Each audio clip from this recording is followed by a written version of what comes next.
up, buddies? It is the Bennington Show. I'm Ron Bennington. Gail Bennington on maternity leave, taking care of that little babies. This was a wipeout weekend if you're a gambler. How the hell are we supposed to bet the NFL? Chris Stanley, I'm going to go to you and just ask you how many of our comics went out on Highlander this week. It had to be 95% of them. Not doing Highlander this year. Because you can't bet this league? Basically, because the Vikings lose to the Bills in a blowout. Not only lose, destroyed.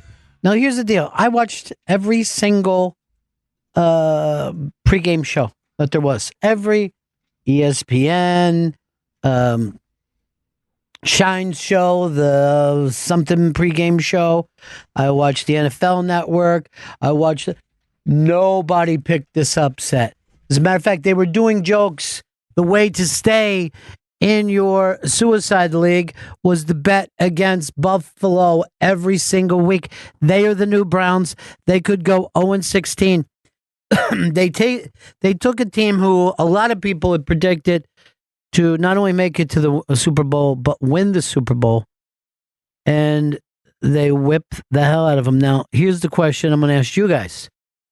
And you, the radio audience, 844-ROCK-GOD, 844-ROCK-GOD. Are the Bills better than we thought? Or do the Vikings stink on ice? Do they stink like old fish? Even when iced, there is still a smell. No, I'm going to change that. From fish to urinal ice. They stink like a dive bar's urinal ice. And I don't even know whether that works to get rid of the pissy smell, but I've never been in a nice establishment that had ice in the urinals. Only dive bars have done that. Chris, which is it? The Vikings and Kirk Cousins are garbage. That's what's really happening here. Here's the thing about the Vikings. So they went all the way. They was even supposed to go to the Super Bowl last year. Everybody had picked them to beat the Eagles and Nicky Foles. But you have to start there's no building in football. Every year is a new year. It's like gym class where you're picking teams. You know, give me Bobby, give me fucking Jimmy. Nothing builds. It's a brand new world every single week.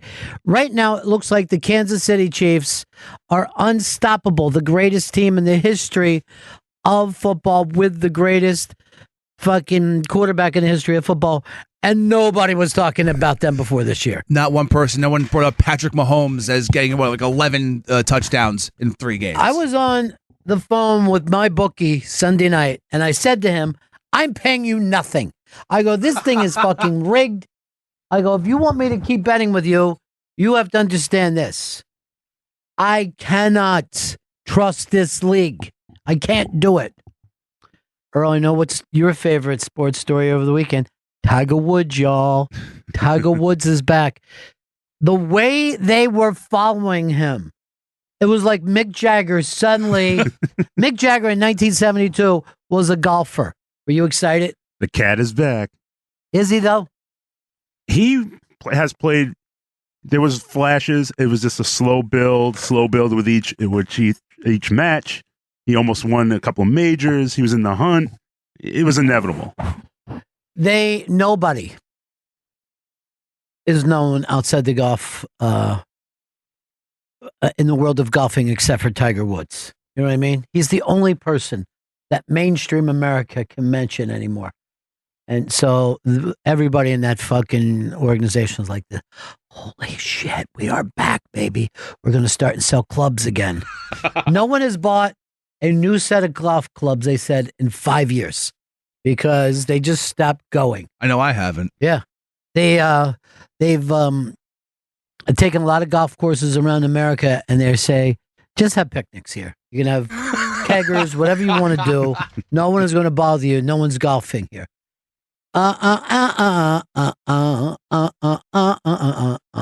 Chris in Wisconsin. Chris. What's up, Ron? So I've been a Dolphins fan all my life, unfortunately. Do you even remember the great days of the early 70s? No, I was born in 1983. So you only know heartbreak and disappointment. I do. My favorite game of all time was when they won a single game to go 1-15 one year. That was like the Super Bowl for me. Congratulations. Any fine memory you have on this harsh planet, enjoy it.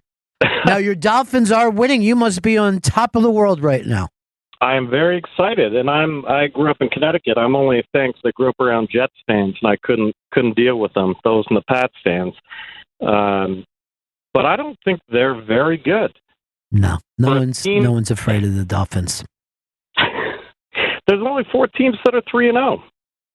Well, there is a team that's 2-0 that's going to be playing tonight against the Steelers, and that's the Tampa Bay Buckaroos, based on the movie Buckaroo Banzai. Cool. And they got a picture of Buckaroo Banzai on their helmet. And that town has woke up. All it took was 2 fucking wins for suddenly there to be Bucks flags again.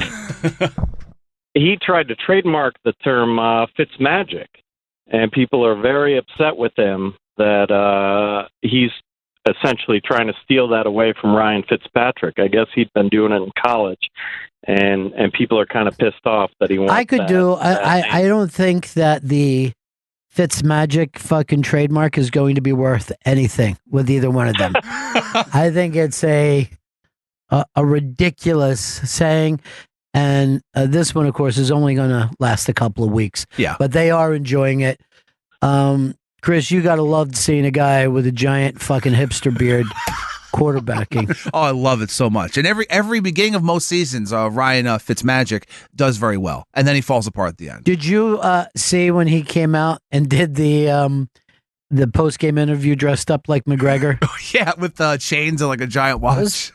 The thing is like you can't put that together the same. You had to say to yourself, "Hey, bring that shit in case we win." You know what I mean? Like somebody. Bring all that stuff. We got to make this work. The Bucks are +1 tonight at home against the Steelers, who were bad on the road. So, first of all, the Steelers, and I'll say this for the first time in my life, are in chaos. This has been a machine since the 1970s. They have been conservative, traditional. They just started to throw the overhand pass just a couple years ago. Like even when they had the steel curtain, Bradshaw was throwing 14, 16, sometimes 18 times a game. Jesus. They run the ball. They play it easy. They've got all kinds of shit going down. And because it's Pittsburgh, their coach isn't in trouble. If this is anywhere else, people would be screaming, he cannot keep this shit together. Yeah, he's lost the locker room. Right? Le'Veon Bell walked out. Then everyone started bashing Le'Veon Bell. And then Antonio Brown talked about he's possibly leaving and looking for a trade. They're in bad shape. Plus, the Me Too stuff never leaves their quarterback. Anytime he has a good game, people go, oh, but he also... Like, even the woman who said that she had sex with the president, I forget her name. Monica Lewinsky?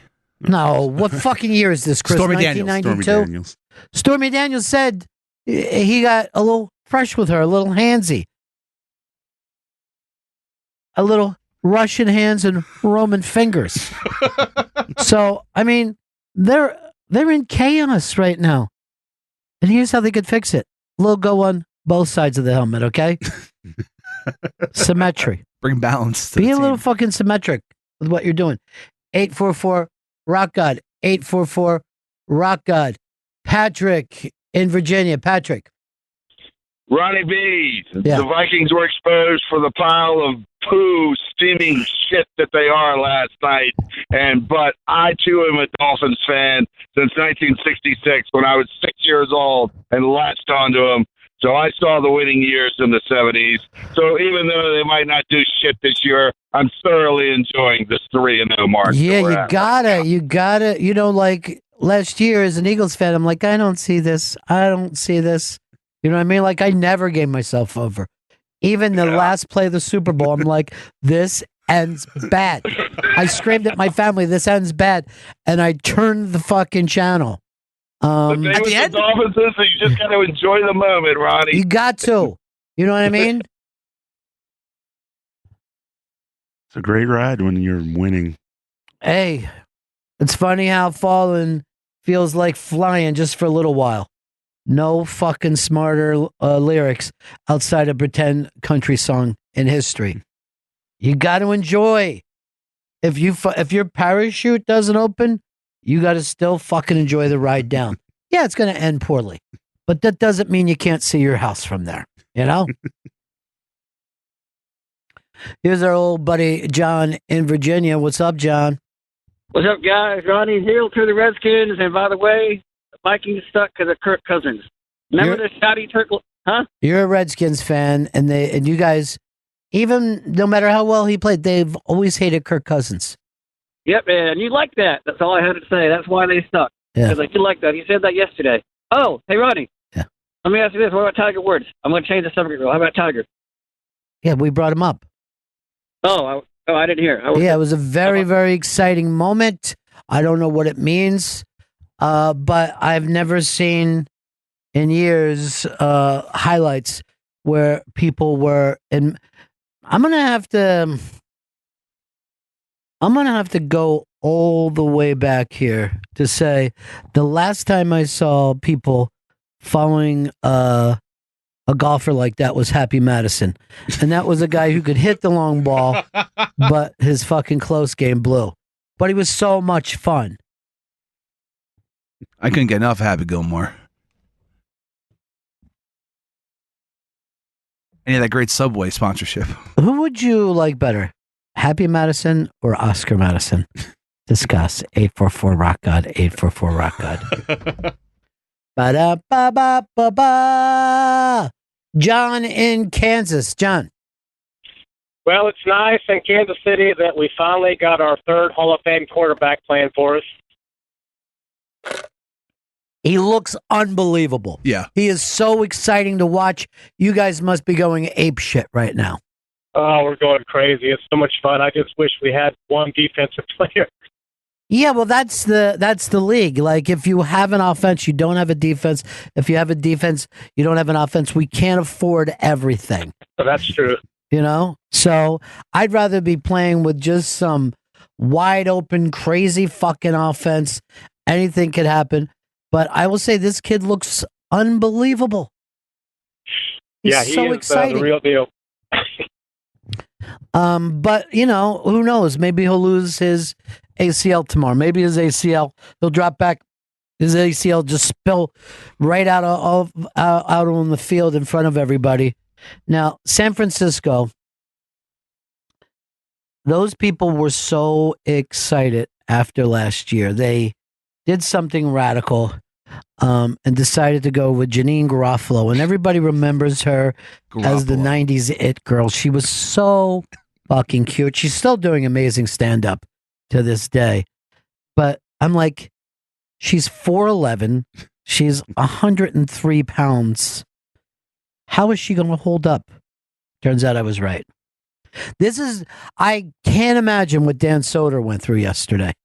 I'm going to guess tears and anger. He, like in June, was talking to me about the love he has. And he has connections at the team.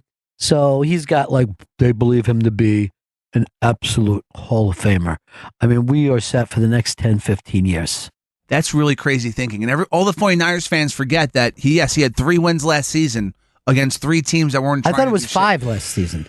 I thought they ended 5. I think it was 5. No, he has 5 total. He had 2 wins with the Patriots when he was on the Patriots, and then he started 3 games for the 49ers the last 3 games of the season.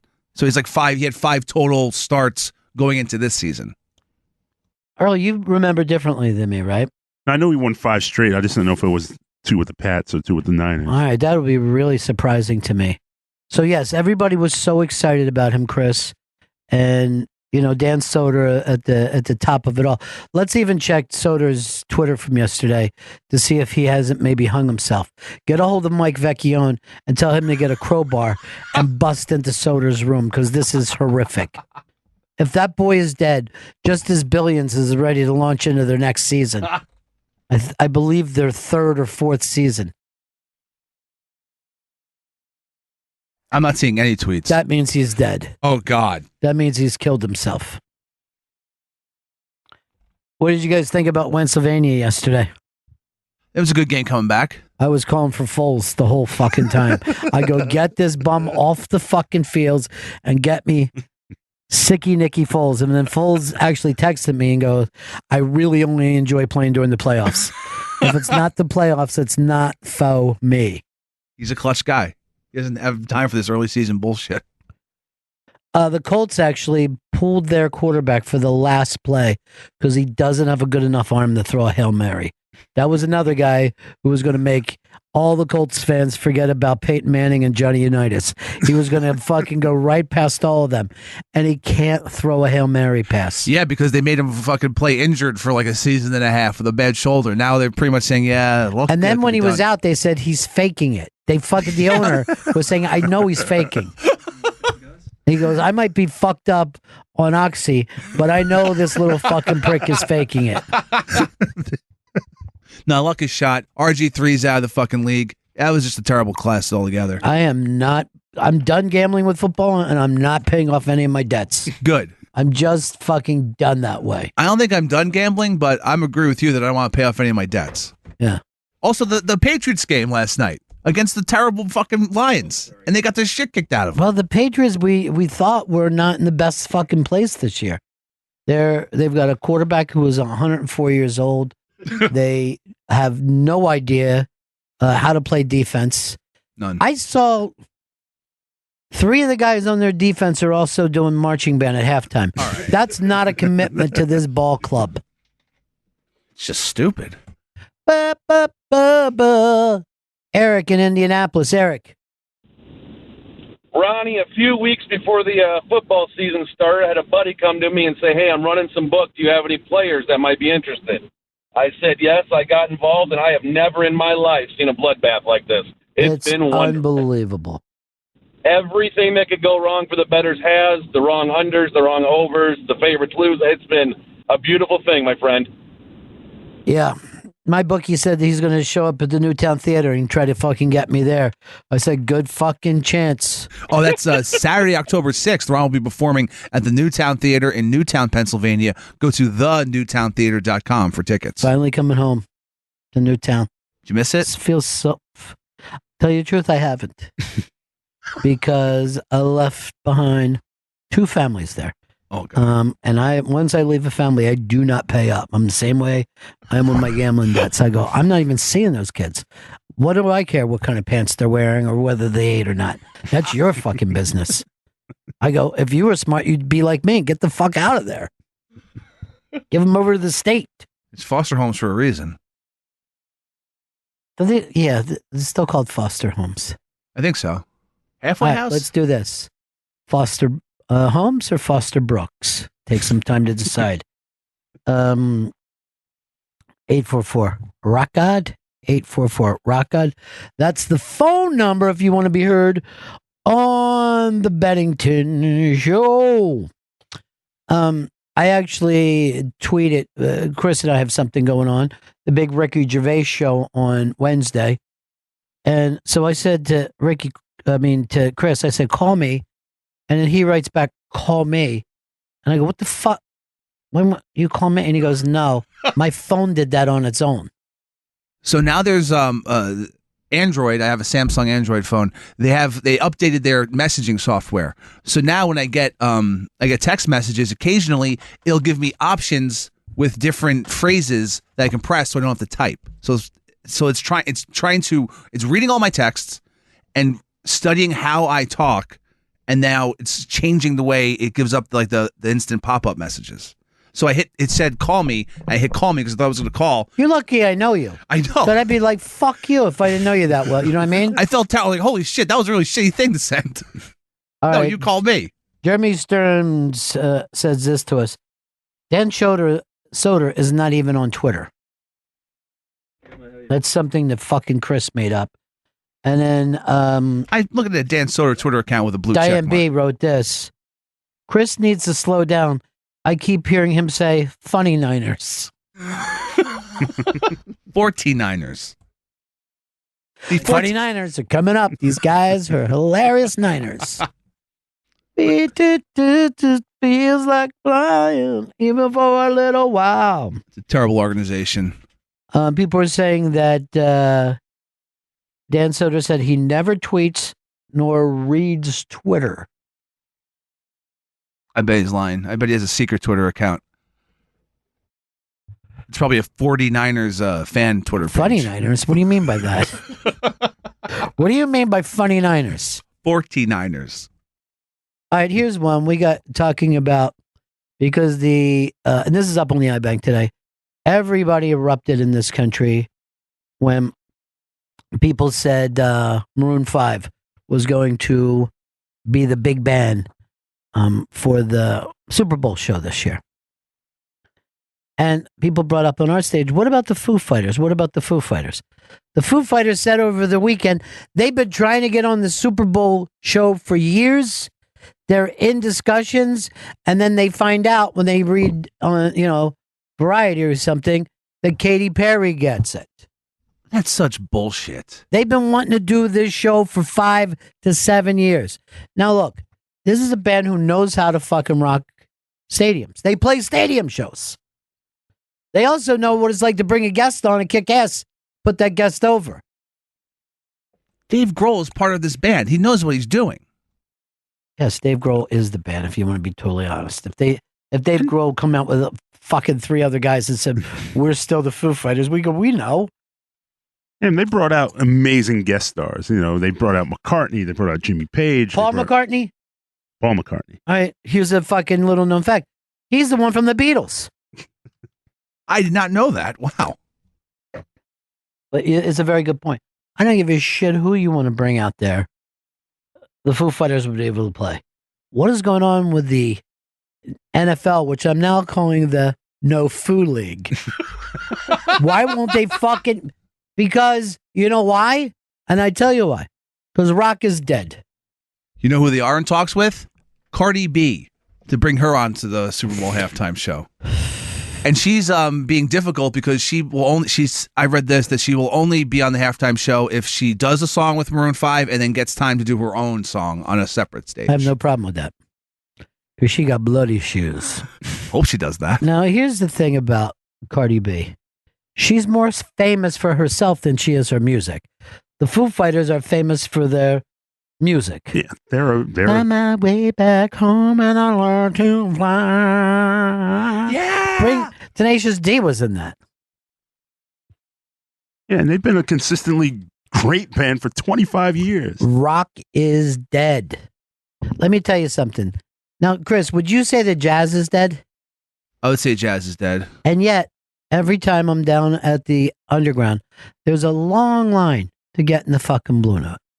Everybody wants to go into that place to see jazz because it's great, but it is not mainstream and hasn't been for 50 years. Rock is no longer mainstream. I know that hurts you, Earl, but rock is dead. I don't know if it's dead. I mean, Paul Simon just wrapped up his farewell tour. That's called dead.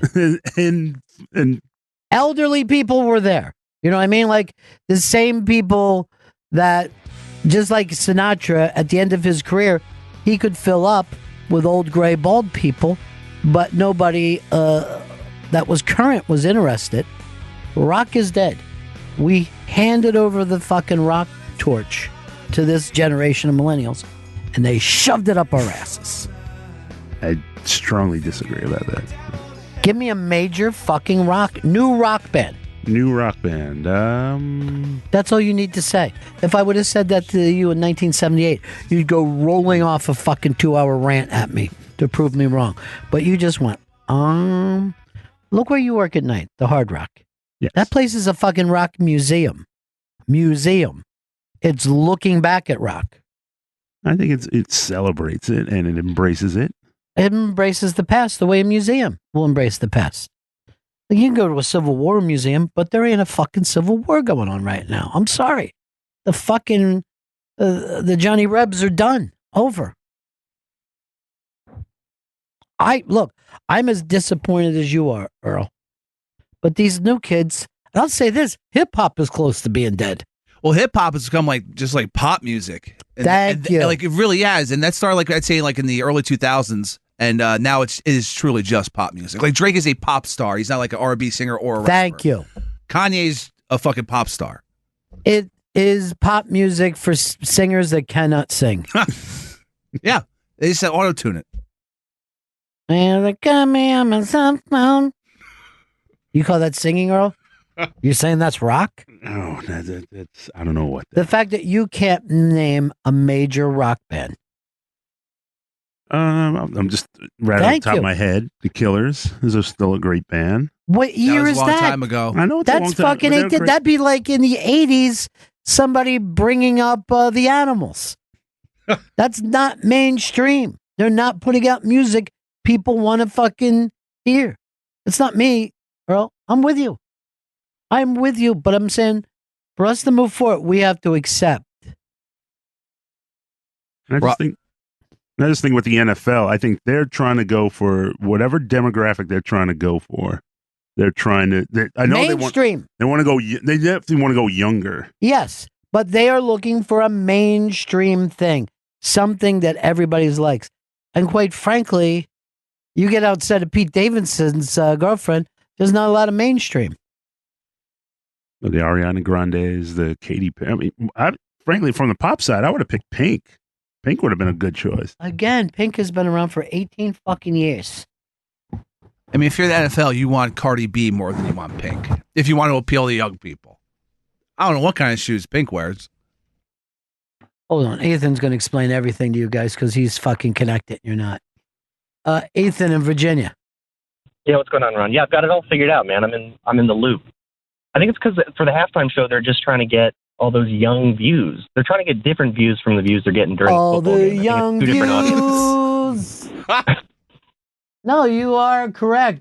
Young people don't even like football. I don't know what the fuck young people like. Fortnite. They like FanDuel. They like football gambling. Oh, that's still older, guys. I'm telling you right now, I'm not paying off a single fucking debt. You know how much money I lost over the weekend? How much? $93,000. What the fuck? I had a lock. You know how many points the Vikings gave up against the Bills? 16 and a half. It was like a college game. It was 17 at the start of the game. Right You know, and I don't fucking wait until the last second. I like to see that line move. What if it went a half point in either direction? I'm still going to make what the if same fucking it never matters? 17 is a lot of points. Well, so 16 and a half, Earl. I wish that was the one that we all picked up on. This was one of the biggest upset wins in history. It was the biggest upset, the Bills-Vikings, in 23 years. I guess the Redskins beat the Cowboys back in 1995. And I bet that game, too. Oh, wow. Mm-hmm. No, I bet the Skins. I bet the Skins every week. I believe in them. It's great. I mean, to take you back, I think it was 17 points was the Joe Namath line, which is considered Super Bowl 3. I think it was 18. 18? I think it was. It must have been at the last second. I don't wait till the last minute of the Super Bowl. Are you checking on it, Chris? Yeah. What's Vito doing today? Scratching his own fucking nutsack? He feels like I'll come in, I'll fucking say something about like, hey, everybody, here's an old song from a TV fucking theme. We're catching on to the laziness of this, Vito. No, I'm not. I'm dealing with phones. I'm not just jerking off back here. The line was minus 18. Thank you. And I did catch Vito at least massaging himself, if not to a full jerk. When I saw him, he stopped. Someone wrote this to me. Football fans go and get a sandwich at halftime. I never do that. I'm always watching the halftime show, even if it's a bad one, because I feel like this is what we're all doing together. Yeah. Things don't have to go perfectly. I don't need my band there. And I certainly don't want something to happen like a tit pop out and I'm making pre-make your food. I'm going to tell you right now. I think I'm hungry today, Chris. Okay, we can help that out. How? By ordering food and have it arrive here. make my way back home. Hey, you know, underground here, there's a blue ribbon down there now. Wow, really? Yeah, it was down there. I don't know why it was underground a little while ago. Some reason. Is it the fried chicken or is it the full Blue Ribbon restaurant? That I don't know. I just saw the blue ribbon sign. Never even fucking broke stride. And I actually was singing this. Ain't no one gonna break my stride. No one gonna slow me down. That's the biggest rock group today, Earl. You know, Earl just told me was the biggest rock band in America. Who? Chai Lights. You're fantastic. Oh, Earl. That Blue Ribbon's a sushi bar. Sushi bar? Sushi bar, yeah. I don't like sushi that travels. You know what I mean? No. I like to be there when the sushi comes out. So we can't be ordering sushi. We'll figure something else out. We can get the Blue Ribbon fried chicken. Where's that at? That's on the west side, a few blocks over. 8th Ave. Earl, are you a sushi guy? Not at all. Have you ever tried it? I tried it. It just did not. I couldn't connect at all. Not at all. Just didn't like. Not. Had no palate for it. How long ago? Wow, it's me 90s. Yeah, it's time for you to get My God. Because you were getting 90s California roll sushi. That stuff is fucking terrible. I'm giving you fucking fresh, was in a boat 10 minutes ago sushi. Like someone just took a raw fish, sliced it, and put it on your tongue, Earl. You're going to love it. I think it's the only difference between my father Whites and I. and blacks. My father and I, like he adores seafood and sushi and all of that stuff, and I have zero taste for any of it. You don't eat any kind of, you don't like lobster? No. You don't like oysters? No, none of that. Crab? Like I tried crab once and just did nothing for me. That seems impossible. Crab is delicious. It's better than lobster. It's not impossible. Every food that there are, somebody doesn't like. There's always somebody's like, I don't like salt. It's too salty for me. Is there a food, like, I've talked to people like, oh no, I don't like pizza, they'll say. And now a lot of people don't eat meat. Yeah. Yeah, a lot of people are just straight vegetarian. I don't can't get do it. that. I can't do that. You gotta fucking eat, you know? Might as well have some meat with it. And then there's people like, my body can't handle cheese. I can't do cheese. And I'm like, cheese? Fucking delicious. Chris, you're new, like, you can't eat a nightshade, right? I can't eat nightshade. No. All right, and that's tomato. What else? Tomato and potato. Tomato and potato. Yeah, those trash. They're running down the stairs. Tomato and potato. They're chasing teddy bears. Can you eat llama, Chris? Have you ever tried llama? I've never tried it, but I would be down to. My favorite food right now is dog, but the best dog taste ever is collie. It almost tastes blonde. It's like having a blondie. Would you eat a dog, Earl? I'm not a dog person at all, but I would not eat a dog. You don't like dogs? I like dogs. Dogs don't like me. Oh, that's not personal. That doesn't happen. You're giving off a vibe. I'll go like. Are you saying there's racist dogs? No, it's not racist. Because I'll only say German shepherds are racist. I've always tried to be friendly to dogs, and they just snap and just. I don't get it at all. It's because you hit them. That's why. I don't hit them. I go. I pet them. I say hi to them. I feed them. Casper, once again, Casper's having the worst day ever. I would definitely eat dog. If it was presented to me, I would eat a piece just to see what it tastes like. Oh. That's so cute. This, I get pictures of Juliet all the time, and I get so excited. And this is her and a little girl from her yoga class. They were born on the same day. So fucking sweet. Now they go to yoga together. Baby yoga. There's baby yoga? Yeah. There's all kinds of yoga, dude. Why can't a baby do yoga? I didn't know they had the muscle They're more strength. flexible than you are. I'm a little tight. Maybe your rehab should have had fucking yoga. Maybe you'd be happier right now. My doctor said my rehab should have been Pilates, not yoga. What did we work out food wise? Nightshades. I have a big basket of nightshades coming. There's eggplant too. I shouldn't eat. Little too fat. Could have lost a few pounds. Talking about the nightshades. But we could send original Chris to go get some blue ribbon fried chicken. Earl, you know what might help you with some of these foods that you're afraid of is food combining. You know, when I was younger and I didn't like vegetables, you just put some vegetables with some mashed potato or baked potato. It tastes a little better. Yeah, that always is. Maybe you need sushi, okay, and oysters together. I don't know. Or take your sushi, put it on a lobster roll. So when you're sucking, you don't need a lobster roll? No, never. Fucking delicious, Earl. I have a very strange, odd palate for things. What's a food combination that you could not handle? Like fries with, I don't know, it just gnarls me out. Like fries with mayonnaise. That's Belgium. Fries, and you picked an absolute beloved food combination. That's Did you delicious. know that? Yeah. Like what do you eat your fries with? Ketchup. Here's the problem with ketchup. Everything tastes like ketchup that it goes on. You know what I'm saying? It's like having a fucking banjo in your band. All you hear is the banjo. When's the food getting here? It could be here, I would say, 45 minutes. What kind of food? Fried chicken. What are we getting for sides? And there's a delicious little dessert with it. All right, we'll figure out a delicious little dessert. That thing of we'll figure out.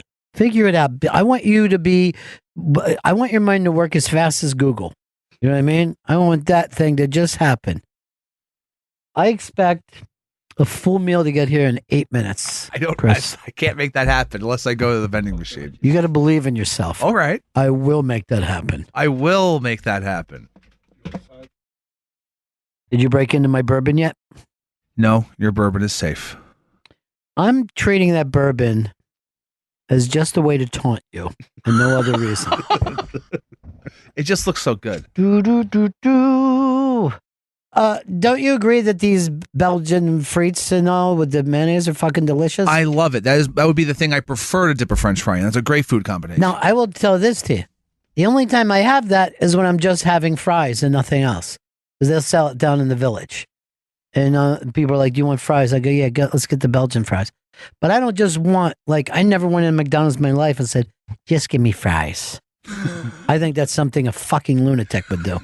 I'll have a large fry, please. You know who ate like that? Who? Charlie Manson. And look what he fucking did in the Tate and LaBianca residency. He actually put his bloody stamp on the 60s. And the summer of love was finally over. Quentin Tarantino's, look out, Charlie Manson's right behind you, is coming soon to a theater that still exists. I always found the very popular food combination that came up in the last few years was putting ranch on pizza. Disgusting. And it was putting ranch on pizza. Disgusting. And it was there's constant internet posts about, oh, my fucking ranch pizza. I tried it. It's fucking horrible. And I feel bad that I even tried it. Just because I saw a trend online, but I tried and ate it. That combination is horrific. I don't know why someone would do that. Because they only do that in a place that has non-tasteable pizza. You've never had Domino's and fucking Pizza Hut and what was that other scumbag? Papa John's. Yeah, Papa John's. When you have that, you're like, oh, there's no taste. Let me rub this. It's like eating a napkin. So you rub it in some ranch and you're off to the fucking streets. But I'm going to tell you, East Coast people, I feel the same way about ketchup. It's pure sugar, it's pure salt, and it is number 2 on my list of things that will ruin your palate. Number 1, of course, is hot sauce. Yeah, I'm not a hot sauce guy at all. That surprises me, Earl, because of your background. Yeah. Your people. They drown it in anything. They carry it in their bag. They put hot sauce on things that shouldn't. They put it on cereal. They put it on cold cereal. Chris, yes. You got 6 minutes left before the meal should get here. I know. I'm making some calls. Calls? Got to order the food before you get it. Where's Vito in this? Why aren't you guys working as a fucking team? Why haven't you worked the whole thing out? It's very close to being worked out and ordered. I don't believe you. You should believe me. Eric in New York, New York. Hey guys, love the show. Yeah. What do you prefer, wintertime food or summertime food? Well, people eat more in the winter, but you have to admit this: summer is a better chance of having fresh food. You know what I mean? I had some corn this year that was like, oh, this is the only time I should be eating corn. And that is true of most things. Like, you should get watermelon and cantaloupe the day that you should eat watermelon and cantaloupe. If you're eating watermelon or cantaloupe in the winter, you're eating some kind of fucking whacked out weird thing, Yeah, it's all just modified. He fell off is just like I was trying to talk to him. We're in the harvest now, right? This is it. This is the harvest season. Yeah. But there are chili tastes so much better in the winter. You can't eat chili in the summer. That feels disgusting. Also, ramen also is something that I enjoy in the winter, but there's no way I'm going to go touch any sort of ramen. Now, here's what surprised me. You just sent him in with this, right? Yes. You know me better than anybody else in the world. Yes. Does this come with, yeah. So just get me the wing supreme. And sides are on that. Do you just see right there what this says? So it's already done. We're wasting time with this, but we're finding out they don't have a little something sweet after, because dessert is part of the fucking meal. These are all horrific. No. Wing Supreme. I got John Coltrane and the Wing Supreme. I'm an angel. Earl, you weren't with us when U2 was playing at up in Harlem, right? The Apollo, yeah. He did Angel of Harlem there. Oh, man. And they had this fucking gigantic horn section. I'm trying to think of whose fucking horn section it was. It was unbelievable. Is it Taj Mahal? Why would Taj Mahal have a horn section? Did you find it, Earl? Yeah. Who was it? It doesn't even say who the horns were? No. It doesn't document who the horn section is. That's crazy. Paul in New Zealand. Paul. Hey, Ronnie, how you doing? So goddamn good. You sound good. Yeah. I tried to come and see you in July when I was in New York City, but you weren't there that weekend.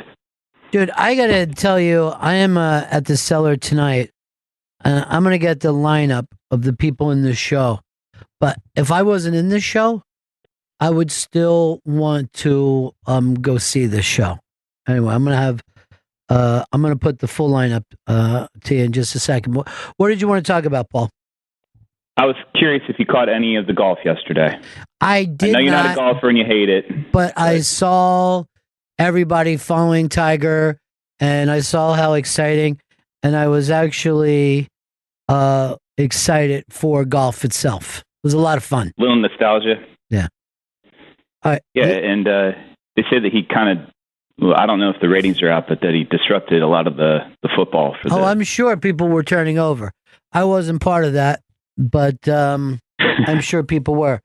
Now, this is the fucking show I'm on tonight. Cypher Sounds is hosting. He's one of the greatest hosts of all time. Joe Mackey, who's at his prime. I'll put Joe Mackey against anybody doing comedy. Myself, Lenny Marcus, I never see do anything but destroy. Lenny Marcus is America's undiscovered diamond. He is a fucking killer. He's as good as they get.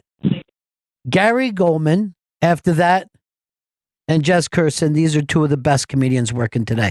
And this is all at the Cellar tonight. I am proud to be in that fucking show. Proud. That sounds fantastic. Go to comedycellar.com for tickets. Like an angel. Dude, if I told you at any of the shows at the Comedy Cellar now, what the waiting list looks like, you'd be shocked. It looks like a Broadway show, every fucking show. people are standing there hoping someone else got hit by a truck. I've never seen a comedy club doing as well. There's 3 different rooms running shows all the time, and they still can't get all the people in who want to see it. It's unbelievable. Also, the horn section for the U2 show is the Sun Ra Orchestra. The Sun Ra horns? Sun Ra, yeah. They were unbelievable. And like they just like pulled the curtain back and they were all up in this thing. Everybody was going crazy. I had like 3 songs into this. I thought to myself, I have been just taking U2 for granted. They did all early stuff, right? Yeah. They were fucking rock stars. I can't believe I didn't bring that up when Dean Del Rey asked me what was one of the best shows I ever saw. I didn't even bring up Guns N' Roses, and I saw them before I knew who they were. I then saw them in Harlem. You believe all these white shows selling out in Harlem? Yeah, that still blows my mind that the Apollo is kind of stretched out and like, all these different types of acts come through. Well, this is the other thing that freaked me out with you too. They took the fucking chairs out. They took all the seats out? They took all the seats out on the floor. On the floor. Yeah. I didn't even think that was possible. I know. I don't know what it costs to take them out and put them back in, but I got to tell you the truth. I felt a little like, oh, I don't know if this is right. You know? They were filming it. I never heard about anything with it, but they had a setup like it was going to be a major motion picture. Yeah, because the Apollo is, I mean, and it's a small place. Everyone thinks this is big grand theater. It's actually, I think, less than 1,000. Yeah, it probably is. And the balconies are right on the performers' faces. So if you're in the balcony, you're right there. You're on top It's of it. unbelievable. It's magic. And they still, with all the renovations and everything, they still don't have an elevator. You still have the performers have to climb up stairs, a couple of flights of stairs to get to the dressing room. Ooh. They're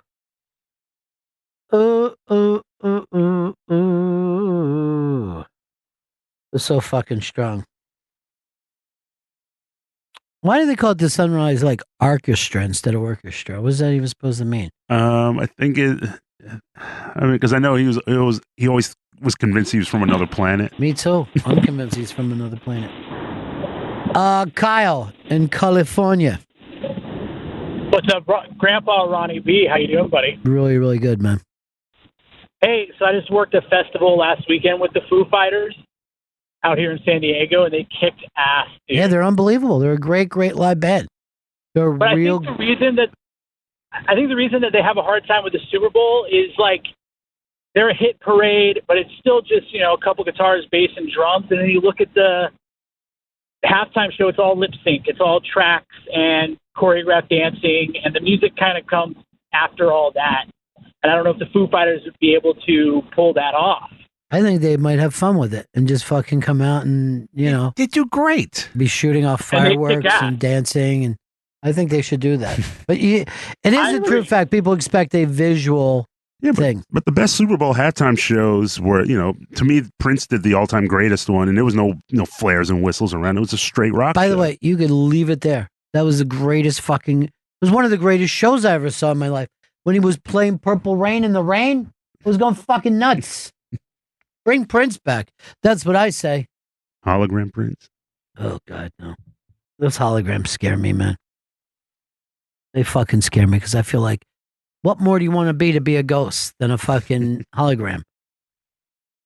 Ghosts are just holograms from the future coming back to scare us. Eventually, we'll be uploading all of our minds into a computer's fucking simulation. And then they'll be able to... Is the food here? The food's not here. Original Chris is en route. He doesn't even know New York. He knows. He knows. He just pointed him in the right direction. He knows where he's... I mean, if we were in Perth, I'd be like, oh, good.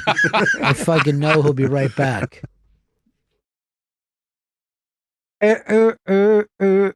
Chris, I've never seen you as arrested.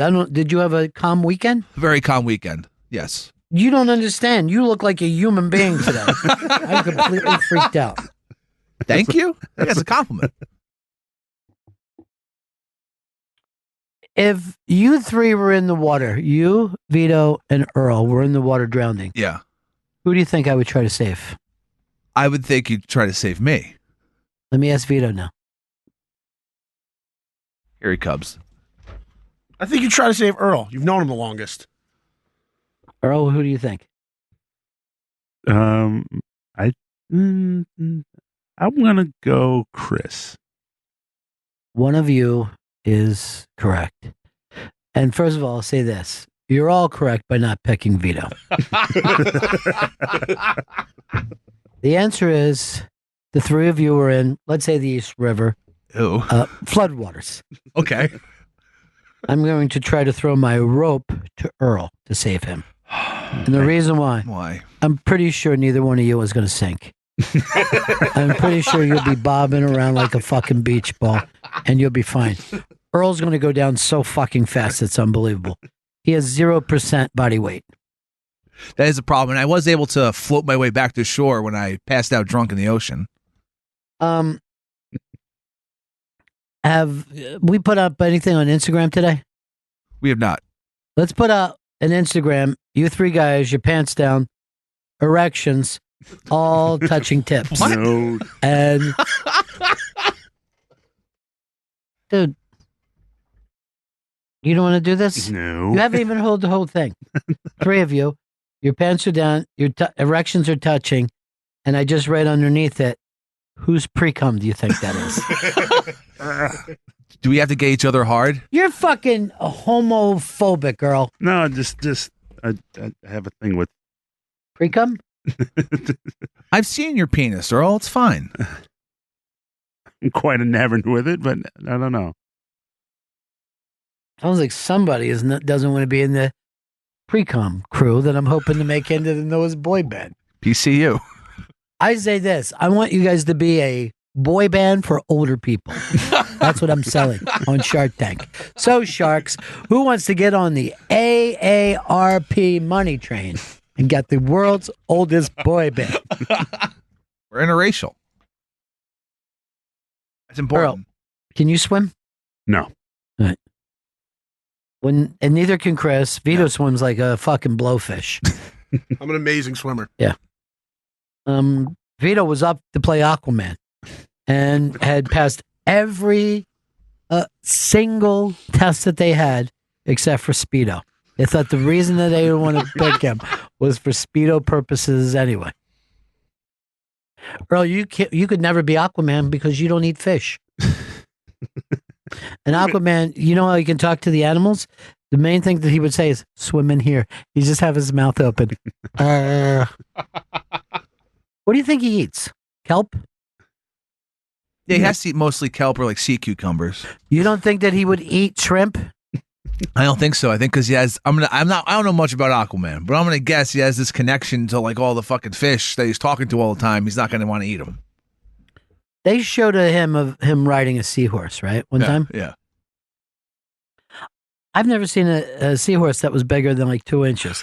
So I'm thinking Aquaman is almost like Ant-Man. He's tiny. It's not good for him to be in the ocean, man. That's small. Vito, do you read comic books? Not or you anymore. just go to the movies? I used to read them, not anymore. Now I just go to the movies and I'll keep up, but not really. Movies mainly. I can tell you some stuff about the comics. Aren't the fanboys mad about something that's happening? Oh, the Joker. Yeah, so the Todd Phillips directed Joker solo movie, they just released test footage of what the Joker... He just fucking vaped right in Vito's face. Did you do that on purpose? Yes. But you're hurting the show. Sorry. He just blew a giant fucking stanky breath. You know what? Go to HR today. Because I'm tired of his vaping. Also, Chris fucking coughed in my face again last week and actually got spit all over me. You sure that wasn't vape juice? Sorry, it wasn't a cough. He sneezed on me. Now, we were on a very interesting thing, and he derailed us. So, I don't know why he did that. It's fucking gross.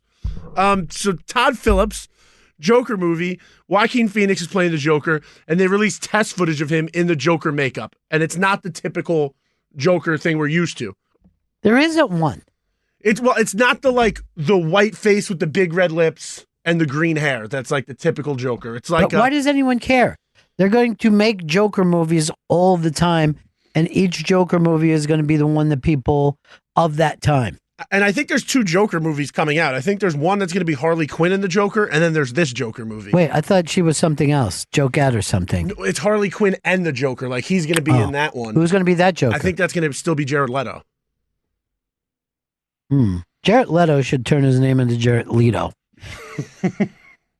But here's the thing. You got one of the greatest actors of all time as your Joker. Yeah, and I think the combination of him and Todd Phillips is going to be really good. But people are pissed because it's like the makeup is similar to like the clown makeup the henchman wore in Dark Knight, the first Dark Knight movie. You go to a movie for the makeup? I'm going to like this. Oh, I'm not going to a movie. I don't like the way he's parting his hair. Well, comic book fans really hate when like you take a character and you make it different in the movie. Like they don't like the costume changes. And yet they don't buy comics. Yeah. If it were true, if they knew anything, that comic book stores would be there'd be lines around comic book stores. I think the most popular books in comic book, like during a week, will sell like 50,000 copies. That's like, I didn't know it was that low. Yeah, it's really low. Not a lot of people are buying comic books. Are they doing to buy? Do they buy ebooks? I don't know. Nobody bought. No one has ever bought one ebook in history. I was looking for a book on Basquiat paintings because I have a friend, but I don't want to say who it is because I'm trying to keep. He's a well-known person, but I'm trying to keep it fucking. He didn't know who Basquiat was, and he has a Haitian background. So, like, I brought it up to him. He's like, "Who?" I go, "You've never heard about?" But I wanted to buy him a book of the paintings.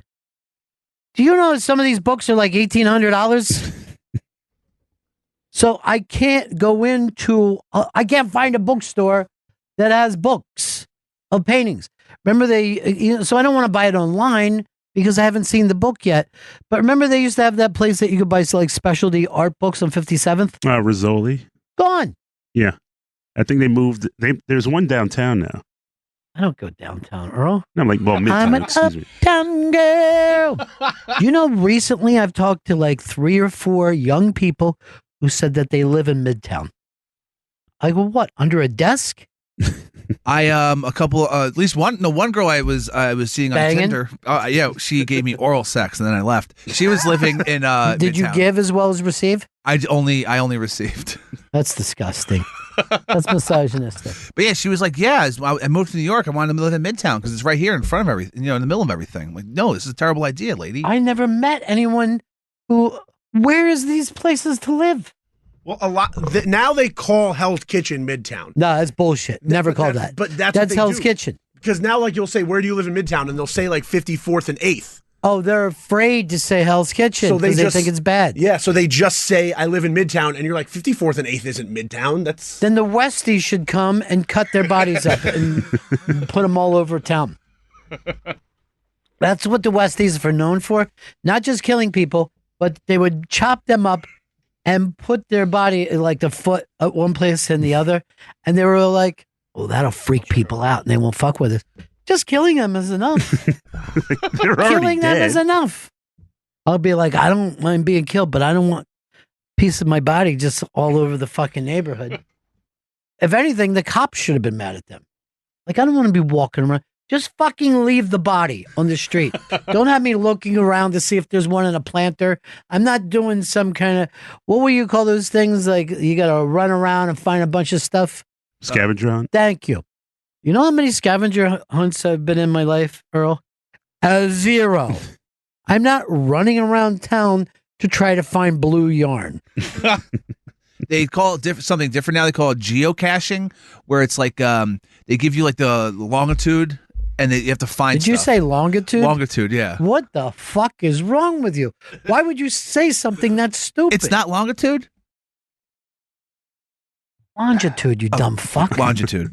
The You're latitude from this country. Yes, the planet, really. Yeah, latitude and longitude. I'm not listening to anything else you have ever had to say after you just said longitude. Why didn't you just say they give you the address? Because it's not an address. Because sometimes it's the middle of nowhere, and you have to like go to the longitude and. Latitude. I never knew what latitude I've ever been in my whole fucking life. I do know this: when there's changes in latitudes, there's changes in attitudes. And I learned that from Mr. Jimmy Buffett. And I hope I'm saying his name correctly. Earl, you a big Jimmy Buffett fan? I was never into the whole parrot head craze thing. Dude, you got to put on a Hawaiian shirt, fucking get yourself a big, sweet boat drink, and go down into the islands and enjoy yourself. I was never a big island person. Yeah, because everybody thinks you're Jamaican once you get down there. Everyone's like this when Earl goes to the island. Could you get me another daiquiri? I always get the looks of like a security guard or a cop, or I don't know why. I've been in the islands 52 times, Earl, and never once have I left the hotel beach. I've never seen a local person the entire time that I've been there. Was that good? I'm always like, not really. It's just safer. Yeah. Less I'm like, locals. This is great. Let's stay near the pool. What's your favorite of all the island people? That's a great fucking question that borderlines on racism when you pick a group of people. But just to be fair, after we do this, we can pick the best Europeans. How's that sound to you? That's fair and balanced. Okay, thank you. I'm going to say Samoans. Man, you went to the other side of the world. You're not even picking the Caribbean. What do you about the Samoans? The great defensive play? They just seem to always have fun. They seem to be very upbeat, very, very positive. You know my problem, right? Chicks get a little big. a little too much junk in the trunk? No. The trunk, I don't mind getting big there. Too much junk in the belly. I'd say my favorite's DR, at least for the baseball players. Dominicans? Oh, yeah, Dominicans, yeah. I used to work with a lot of Dominicans. They were very fun. Incredibly sexy women. Oh, God, yeah. Yeah. The guys, great fucking ball players. I mean, there's plenty of good things about Dominican Republic. Let's let Vito pick his. Vito, what do you got? Jamaica. Jamaican? Jamaica. And I'm not picking because I refuse to pick anything based on race. I find it to be a little racist, this whole question. I'm picking on... I'm a little mad about Earl fucking not even picking like what we consider our islands. Yeah, that's bullshit. That's bullshit what he said. You should fucking... And no one ever calls Samoa the islands. No. Earl, why did you have to do that? He's got a right to be as racist as he wants to be. Not racist. It was just a preference. Earl, you don't see yourself as racist? No, I don't. I'll tell you why people disagree with that. You're always on the black side first. You can be pro-black and not be racist. Can you be pro-white and not be a racist? You can be that fucking stumped you, didn't it? Well, you can be pro-white, but most times when people are pro-white, it's at the expense of being anti-black. Based on what, Earl? I always say I like the NASA program. That's being pro-white. We've had black astronauts. When? They didn't go to the moon. No. Oh, you know what? You're right. Hidden Figures. Which I don't even want to tell you what my dad calls that movie. No. Yeah. I'm not going to bother. Oh, no. Leave that alone.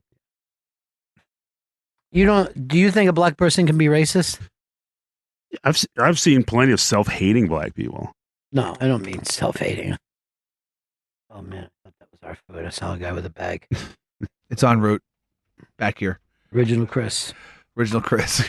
Original Chris. Original Chris. The only Chris that's better than Chris Stanley. Oh, come on. Black people can be racist. I was the victim of racism when I was walking down on Brooklyn Street.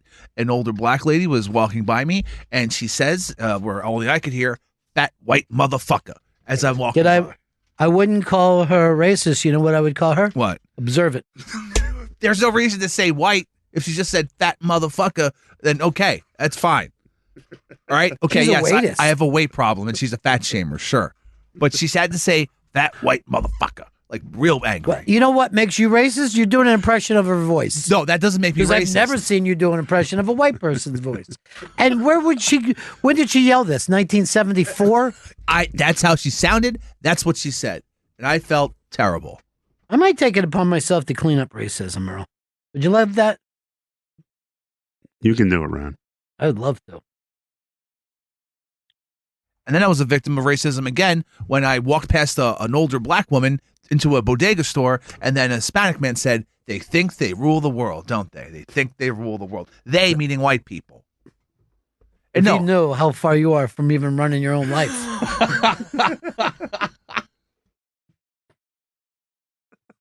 If you ruled the world, you wouldn't be going into a bodega to get a fucking cold 40 for yourself. Sure, who doesn't want some old English? Why do you still keep it in the bag? Do you think the cops don't understand that that's beer? I feel like no one in life has ever drank a Mountain Dew with the fucking paper bag on the outside of it.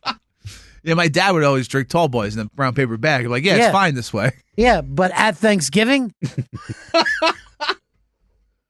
a Meisterbrow. That was his beer of choice. I was at the Fat Black Pussycat, and there was 2 Israelis that had moved to New York. And I go, well, there's a downside. There's a lot of Jews here. You'll get used to it. Not one single Palestinian. I always felt like All right, let's see. Rosenstein and Trump had an extended conversation today. Yeah, so I don't think he's officially out yet. And they're having another meeting Thursday. I heard that he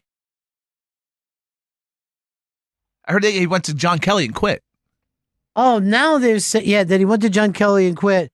And now Trump says, I'll meet with him on Thursday, which is supposed to be the day that the fucking people who said that they were raped by the new Supreme Court guy. Trump's got nothing else going on that day.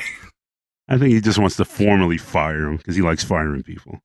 He's never fired anybody to their face except for on the show. He always says, I'm going out for lunch. Make sure you get rid of Omarosa.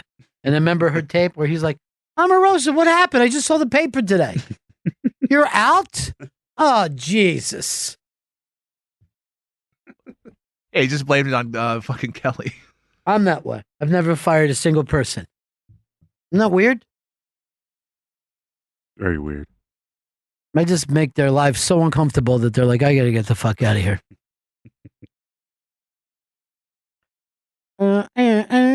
Every person who has left my show went on to bigger and better things. You believe that? Here's the people who have worked on my show. Paul Newman, Jack Nicholson. I didn't know that. Heidi Fleiss. And the great Pete Barbuti. Hell of a stable.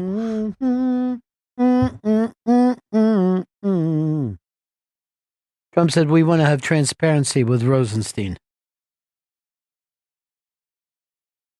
I hope he goes like this. Rosenstein. I don't think Kavanaugh's going to make it. No? No, not because at of the new women? Yeah. It's just... How much you want to put down? I'll throw around 10. 10? Okay, 10 G stacks? No, not 10 G stack. Let's see if I got a tenner to cover this. Just fucking throw some G stacks. I know the Republicans still want them. Why do you think you believe the women? I just, I think with the midterms coming up, I think if they still plow this guy through, it will just be a bloodbath in November. I don't think so. I don't think people change their views that way. I mean, honestly, if they voted for Trump, they still like Trump. If they voted against Trump, they still hate Trump. There's no one who said, oh my God, I voted for Trump. I had no idea he was going to be this much of a wackadoo. They're like, I really think he's doing some good stuff. I just think with the, if the women, the 2 women, and at least 2 now that have come forward, there's anything that holds and anything sticks, it's over. Because remember, they only got to swing 2 senators the other way. I don't know. I have no idea. I stopped paying attention to this country a long time ago. The last thing I heard about this country was the Cuban Missile Crisis. And I'm like, I'm done. I can't sit around and think about nukes being shot at us. Ooh, these big rock stars. We'll find out. Is he on the way back with that Chick-fil-A? Yes, he is. Not Chick-fil-A. That would have been easier, right? Did you order, Earl? You don't eat chicken? Did you order for Earl? Yeah, I ordered something for Earl, yeah. What you like chicken, right? I don't like this is fries. I really don't. I've lost my taste for fried chicken. How do you like it? Boiled? How do you like your fucking chicken done? Baked. Baked and fried. They're both fucking. It's the same thing, but fucking fried is one much on top better. of the oven, on the stove, the other on the bottom. We should have went to that place in fucking Harlem. Amy Ruth's. No. There's a place. Oh, Amy Ruth's is great. Ruth. Not Ruth Chris. That's a fucking steakhouse. I put Vito on this before because I saw it on the Food Channel. He's like, I'm all over this, Ronnie B.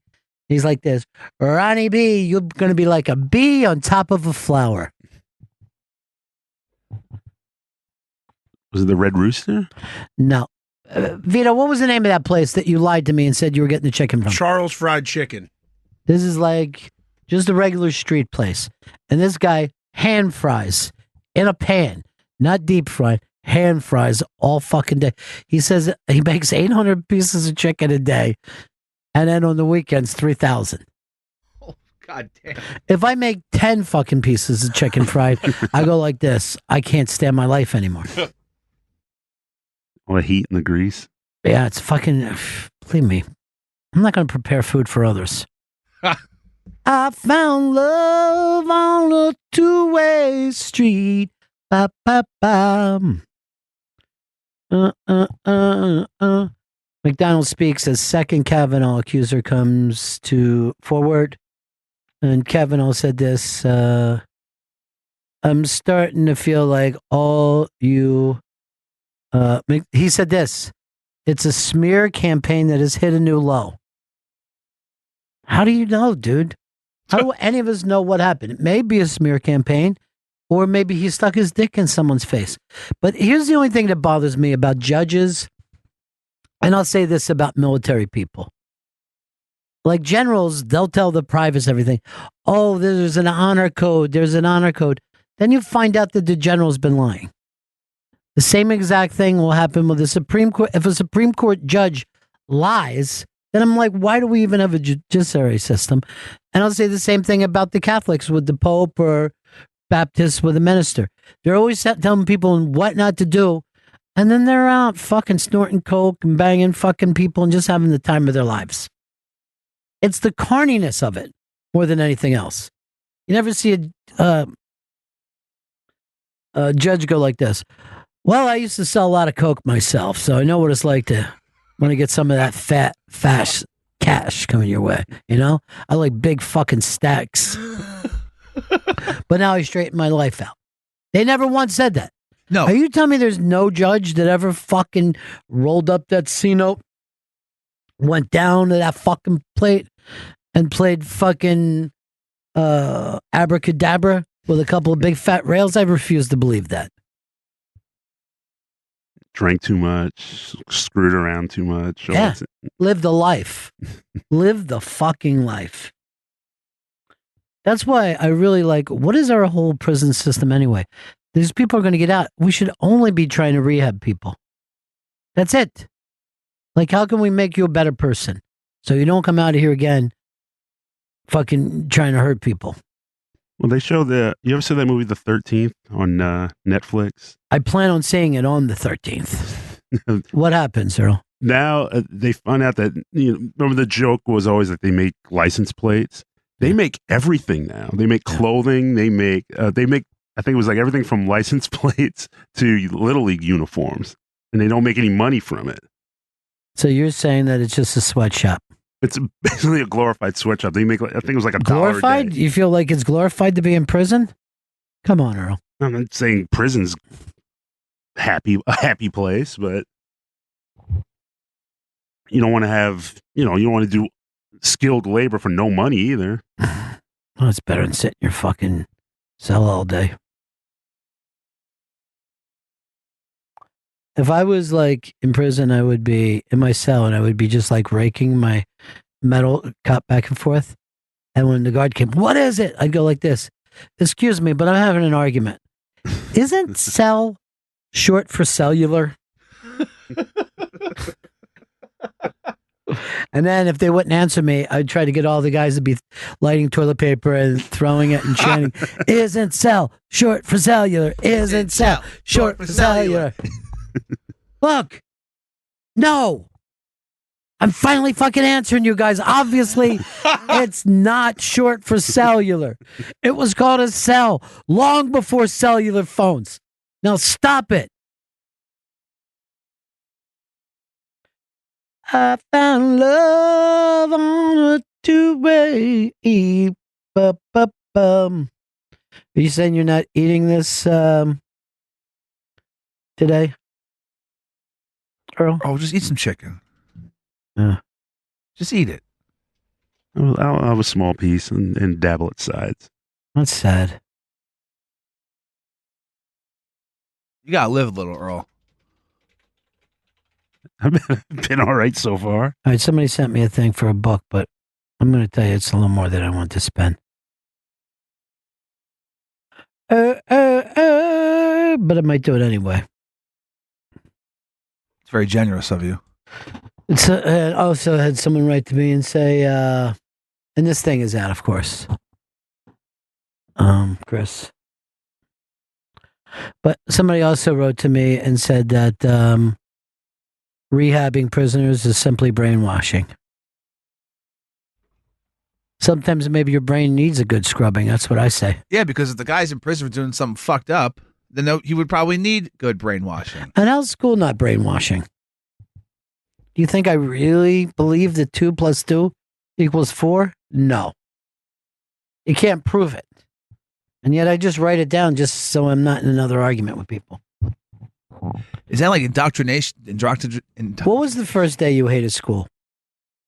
Oh, I hated school, like going into school, like just like leaving my mom or whatever, and then putting me in this place and like with a bunch of strangers who I didn't choose to want to fucking hang out with. When did you say, okay, school's good?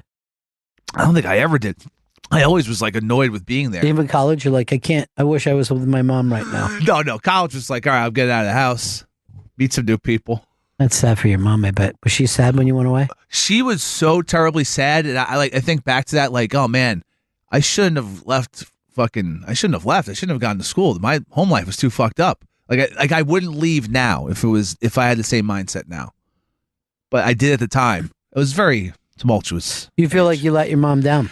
I felt like I abandoned her. Like I was like, oh man, she had to deal with my dad, and like when you're a bad son. I didn't ever know that till today, but you're a really bad son, and that makes you a bad person. I certainly think I'm a bad person. Yeah, it broke her fucking heart. She sent me a letter once that a letter. She could have just called me, but she sent me a letter saying that she had no son. You are fucking kidding me. No, she was really fucked up. I wish I still had the letter. I think I threw it out. If I had it, I'd fucking read it, but I don't have it anymore.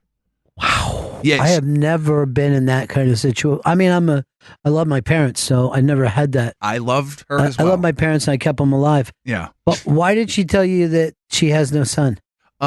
Basically because I abandoned her because I went away to college. And so you went to college, so she wrote, "I have no son." Yeah, 45 minutes upstate, by the way. It was SUNY Purchase, which is literally a 45-minute train ride.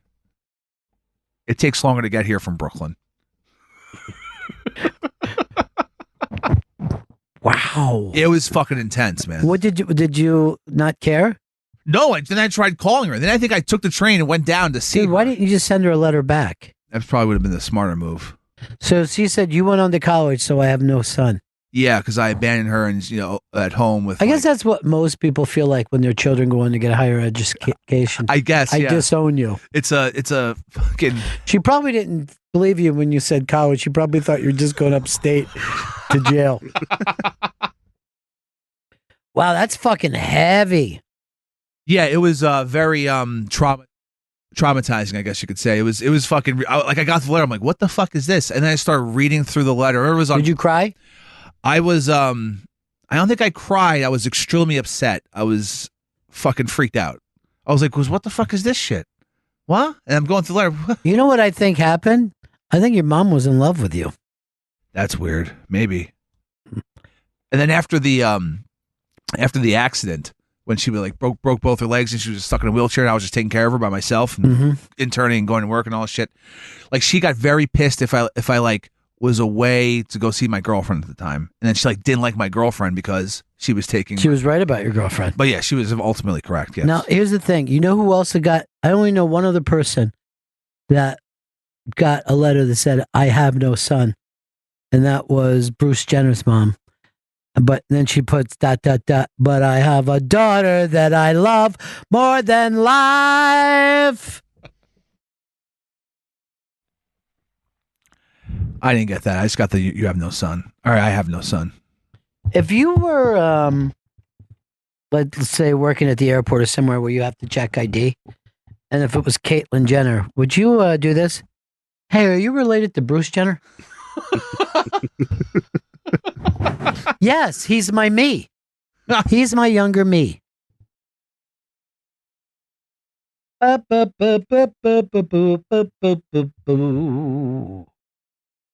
like the song Cheek to Cheek, Girl?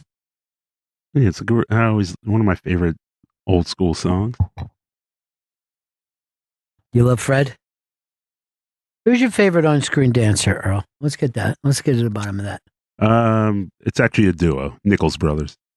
They did things on screen. Like, you go back a ways still, huh? That they do things better than Gene Kelly.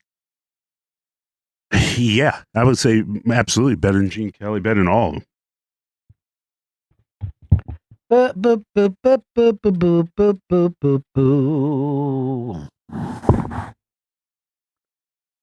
them. Hey, Joe in Jersey.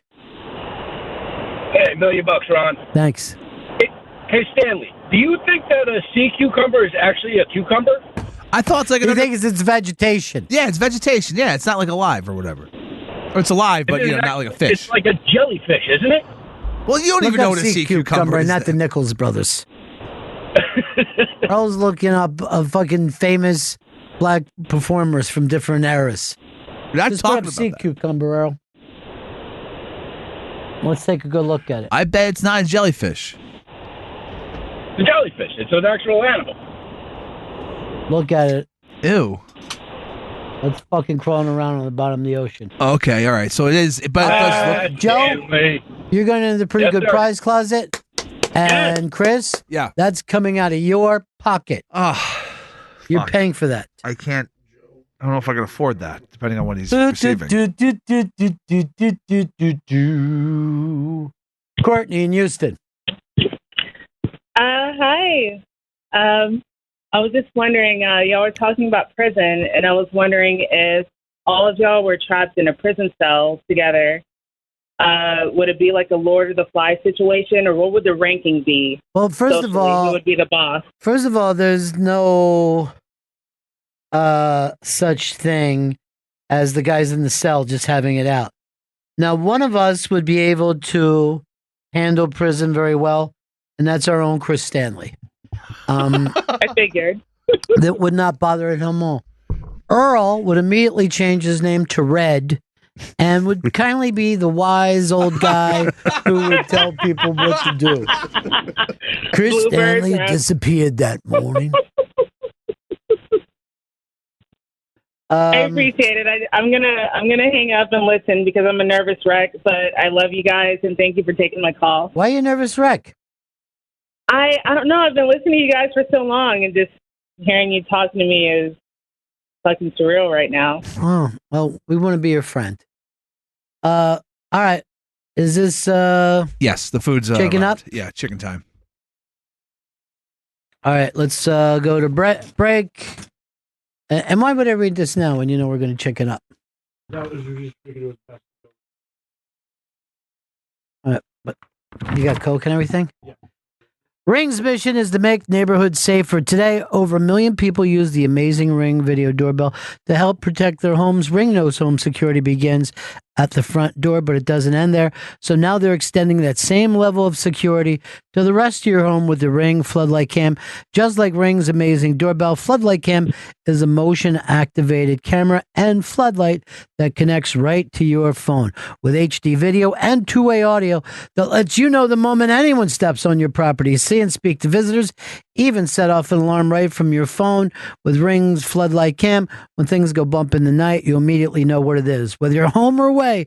The Ring Floodlight Cam lets you keep an eye on your home from anywhere. Ring Floodlight offers the ultimate in-home security with high visibility floodlights and a powerful HD camera that puts security in your hands. With Ring, you're always home.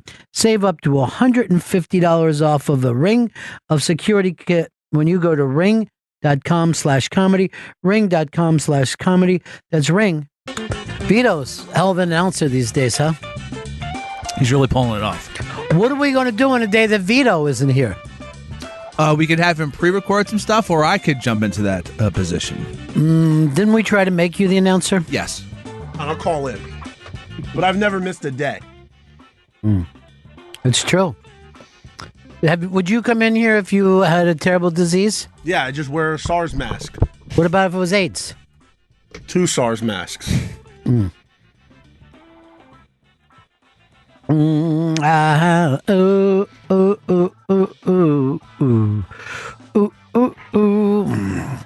It's the Bennington Show. I am going to be at Newtown Theater. Not this Saturday, but the Saturday after that. Really looking forward to it.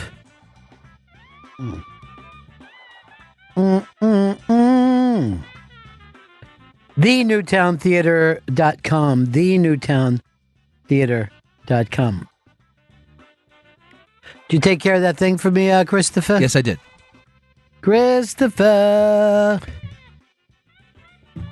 And why is Vito limited me to 1/2 of a Coke? We can people change worry that. about my diabetic condition. Speaking of that, I was talking to Fezzy. So Fez says to me, and he's so excited about the Bucks, right? So he's like, I'm going to the doctors. I didn't know if I told all you guys this, but you know, Fez has had since you've been gone early, he had all the parts. What are they? Quadruple bypass. Yeah. So, I mean, that's all new pipes. Since then, he's had to get another stent the other day. He had passed out on a part of his heart that had never had a problem before. So he had to get that thing done. So he said, I'm going to the doctors today to get clearance so I can go to Monday Night Football tonight. I go, do you realize that you're not playing? You're just watching? I go, you were going to be the first fan in the history of NFL that had to be cleared to watch a game. You might get carted out. Say that again, sorry, Matt? So he had to get clearance. Was, I guess, the excitement of the game would be? The excitement of the game could make what's left of his heart totally explode. He's not like you. He can't see a pick 6 and just fucking watch it. Are they favored tonight? No, they're +1. By 1, right? No, it's last I looked, it's Bucks are +1 at home against the Steelers. No one believes in the Bucks. No. And no one believes in the Fitz magic. No. Except for the people from Pascagoula to Pasco. From Bradenton to Lutz. From Plant City. All the way down to Pinellas Park. We as a Jet fan, I watch Fitzpatrick. Is like, the picks are coming. They will be coming. It's funny though how much he's enjoying it, right? Like he's just like him, like, no, I'm really good, everybody. No, he's riding it out. I mean, and Winston's going to be their quarterback one day. Can I tell you something? Not when he gets back. They've already announced. Yeah. We are in no hurry to get Rapey McCrab legs back in here. I mean, here's the thing about Winston.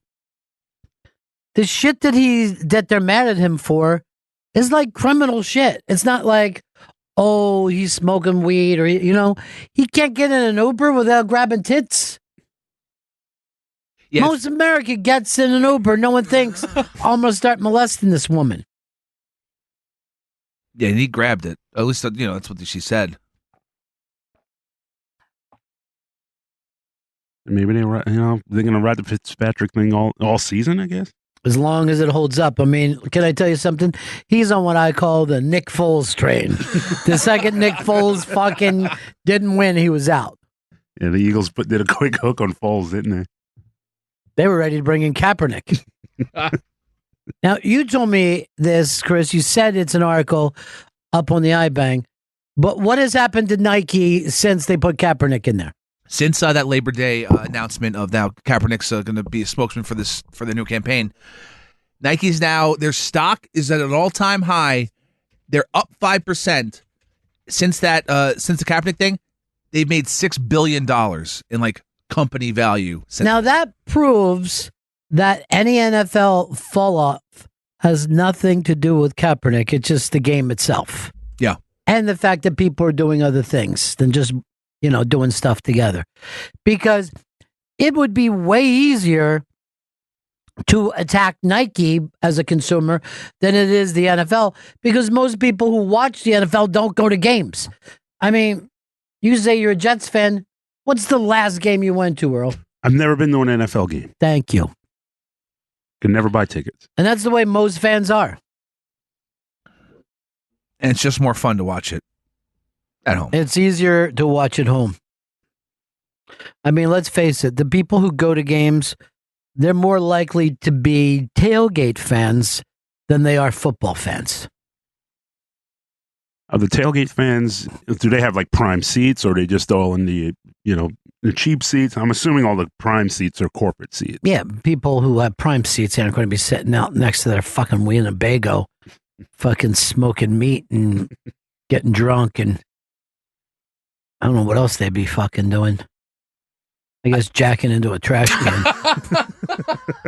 I guess that's what you would say. Where else can a jack out there? Dave in Jersey. Yeah, hi, Ronnie. Yeah. Big fan. I was wondering about Fez. You mentioned Fez just now. He's sick. No, he's not sick. He's got heart problems. Well, he just keeps getting these heart problems. I mean, he reminds me of a character. You probably know this book, The Confederacy of Dunces. Nothing like that. Well, the lead guy. Ignatius. He's a sexless guy. But here's the other thing. He keeps getting sick. Like that character, he's got something wrong with his breathing, something like that, and he needs to keep using some Chris device. Vito. Yeah, we're the overweight men, and I smoke. Yeah, but I Chris, mean, do you vape or smoke? I mostly vape. I mostly vape. I try to cut out the smoking again. So I'm just smoking like a couple of cigarettes here and there, but it's mostly vaping. Feels good. Hey, yo. Did that hit the floor? Yeah. Hey. Hey. Where are you at? You're at work. You're at work now. Is she tired? Not really. She's actually 2 a week. Happy birthday at 2 months old. Yay! Yay! Yay! That's so funny when you put her in that swaddling thing, because it's like you pregnant again. I know. This is her old It's spot. like if you were pregnant and her head was sticking out. Hey, she's doing a pretty good job of holding her head up. Yeah, she's good at it now. You should not be holding up your head. Let me smell. God, she smells delicious. It's the best smell in the world. I know. It is the best smell in the world. It's very weird that the best smell in the world is baby and pork. I know. If only we could combine the two. Baby pork. Oh, baby pork. Just a barbecue baby pork sandwich. 2 months old. And that picture you sent today when she was like hanging out with her friend that was born on the same day? Uh-huh. So petite compared to her. Yeah, I know. That other girl is really big. That other girl's already got a problem. Now, do you feel like you're going to be friends with those yoga moms? I feel like it's possible. It's a very weird thing. There is like a comfort all of a sudden where you're thinking, these people are in the same boat as me, and I didn't think I would be like, yeah. Well, first of all, we don't step on each other in this business. She's just learning. Hi, love. Hi. Yeah.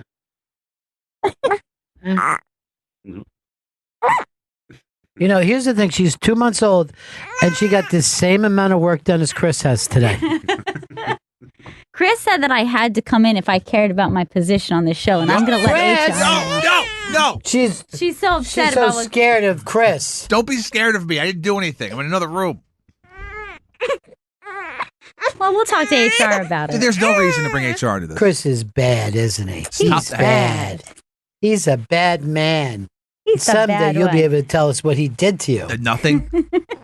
I've done nothing. Chris. Yeah. She deserves her maternity leave. Yeah. Okay? I know. This is my time to heal and bond. And you know, we also have paternity leave, Chris.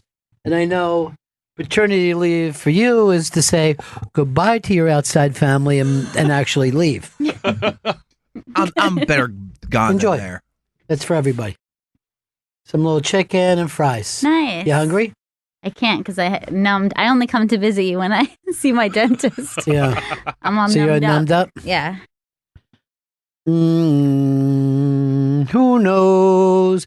Look at how alert she is, even from her last visit. I know. She's like really checking everything out. She's never been a place that had this many TV screens. I know. She's looking at all 3 news stations. Yeah. She hasn't decided yet which she likes. That's interesting. I guess this Rosenstein and Kavanaugh time will be up for her to pick her party. Now, you're a registered Democrat, Earl? I switched to independent. Why? I gave up on the Democrats. I just did not like how 2016 was run and especially the ending. But you felt like, unless I have a black person nominated, I'm not doing it. I get it. No, I was more of a Bernie guy, and I just thought how how they had to handle Hey it. there, Bernie guy. I just didn't like the way they handled Black people? among other things. But I did not like how they treated Sanders and how they basically moved the fence post for Clinton. And then, Would you call yourself a Bernie bro? no, I'm not a Bernie bro at all. Can I point this out to you, Earl? And I don't want to say that you wasted your vote, but do you know that Bernie Sanders is not Colonel Sanders, don't you? No. And he is not the maker of KFC. I have Chris walk over. You haven't met our new intern, and from what we found out, internet hunk, because he doesn't have to come in here with the baby. He could just call. Now he's going to get Aussie breath all over the baby. Thanks, Chris. This is original Chris. Nice to meet you. So nice to meet you, original Chris. Yeah. Now, do you agree with the ladies of the internet hunk? Yeah, he is quite a hunk. All right, please. Chris, come on. Seems like she wants to get original Chris. Now, we name him original Chris because he was here before Chris Stanley. I mean, I don't think Makes so. sense. Yeah. An original is always the best. It Exactly. makes Right. perfect. Exactly. You can't beat the original. I'm the original. You can't bite him. You Love can't. it. You do an Aussie voice at all? I don't. Most but I do like the only thing I like that I can like hone in on is when they say patty. Patty is Go to a nice, patty. Most of the time when people try the Australian accent, it goes to English. I don't know why, but Okay, mate. yeah, it's always Cheerio. That's English. Cup of tea. That's English. Cup of tea. I'm in your bleeding class, nuts here. Oh, that's a good one. I'm going to do my Australian thing. This is kind of original. You call that a knife? Huh? A fucking knife? I'll put a knife right in your guts. Outback. What kind of bloomin' onion is that, Outback? Is Pop being silly? That's the thing as well about the bloomin' onions. I never heard of bloomin' onions until I came to this country. I know. Isn't that your national dish? Apparently so. I'm going to tell you a thing that I heard years ago. The guy who invented the bloomin' onion, right, originally went to Hooters and said, would you like to buy this whole thing for the bloomin' onion, the recipe? And I think he gets money off of each one. Hooters said no. And so he went over to Outback. So it had nothing to do with anything. And the guy from Hooters said to me, I'll wake up at night freaked out that I didn't just buy the bloomin' onion. That could have been mine. Mistake. Yeah, it was the biggest mistake. Because that's all Outback really has to their name. It's like you go there for the bloomin' onion. Now, here's the other So it's thing. actually popular. A lot of people. Oh, Chris Stanley, it's his favorite food in the whole world. He loves Yeah. the bloomin' onion. If they're going to put me to death tomorrow, I'm getting And two then bloomin' every onions. time they'll give him a bloomin' onion and a knife, and he goes, "You call this a knife? This isn't a knife. It's a small knife. I like a large knife." Now, here's the other thing. Hooters said, and the guys that started, they were mad they didn't take the bloomin' onion. And then they said they were also mad that they forgot about the ass, that they just want tits and no ass. Now, I saw this article, Hooters are shutting down because young people, they're not about the tits. Yeah, it's an ass generation for sure. 100%. No. And I feel like it was maybe the 90s that the flip started. Like we've been in an ass era for a long time. We have. It started with J-Lo, and then it moved into the 2000s. J-Lo? Was like that. I always felt she was her. I think it started with Baby Got Back. Yeah, that was kind of the it's okay to like big butts But anthem. look who doesn't want to pick blacks and go on. Interesting. The racist. I'm not a racist. I'm just saying. Second, Chris. Are you a booty guy, Earl? Oh, yeah. You like, put that big booty in my face. Yeah, just like you need something to hold on to. You need some curves. Can't hold on to breast? If you get both hands and you just... You hate breast? I love breast. Are you anti-breast? I'm not anti-breast. Do you prefer a small breast to make the butt look even bigger? You know what Earl prefers most on a woman, right? What? Cock and balls. Am I right, Earl? No. Did I hit you right? No. Get that cock, girl. Hey, baby. Hey, baby, we're teasing Earl. Yeah. Beauty.